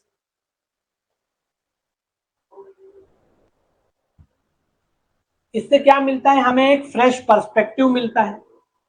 जब हम ये करते हैं, जब हम स्वॉट एनालिसिस करते हैं, तो इस पे हमको क्या मिलता है? एक फ्रेश पर्सपेक्टिव मिलता है,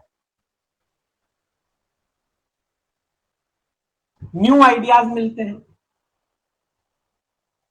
और एक फैक्ट बेस्ड, जिसको हम बोलते हैं, जो ये न्यू पर्सपेक्टिव रहता है, ये फैक्ट बेस्ड रहता है।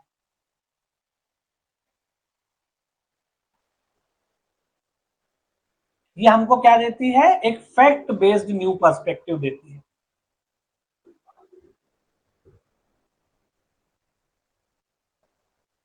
और न्यू आइडियाज देती है।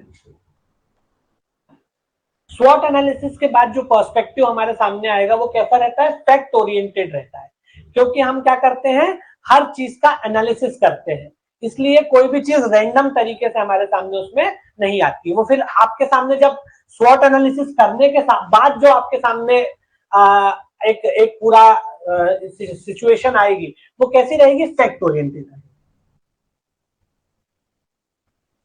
जब स्वॉट एनालिसिस करने के बाद जो आपके सामने पूरी सिचुएशन रहेगी, वो कैसी रहेगी?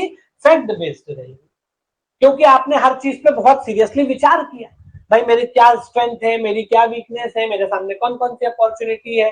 मेरा मतलब इंस्टीट्यूट के सामने, मेरा का मतलब यहाँ इंस्टीट्यूट के सामने, आपके इंस्टीट्यूट में क्या अच्छी बातें, क्या आपके साथ क्या इंस्टीट्यूट में मतलब ये है कि प्लस पॉइंट है, इंस्टीट्यूट के क्या माइनस पॉइंट है, क्या अपॉर्चुनिटीज है, क्या चैलेंजेस आ सकते हैं। जब आप सारी चीजों पर विचार करके कोई प्लानिंग बनाओगे ना, तो वो प्लानिंग कैसी रहेगी? फैक्ट बेस्ड रहेगी, और आपको एक फैक्ट बेस्ड पर्सपेक्टिव देगी और नए आइडियाज देगी।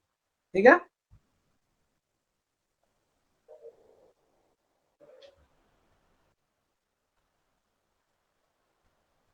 और ये किसी भी इंस्टीट्यूट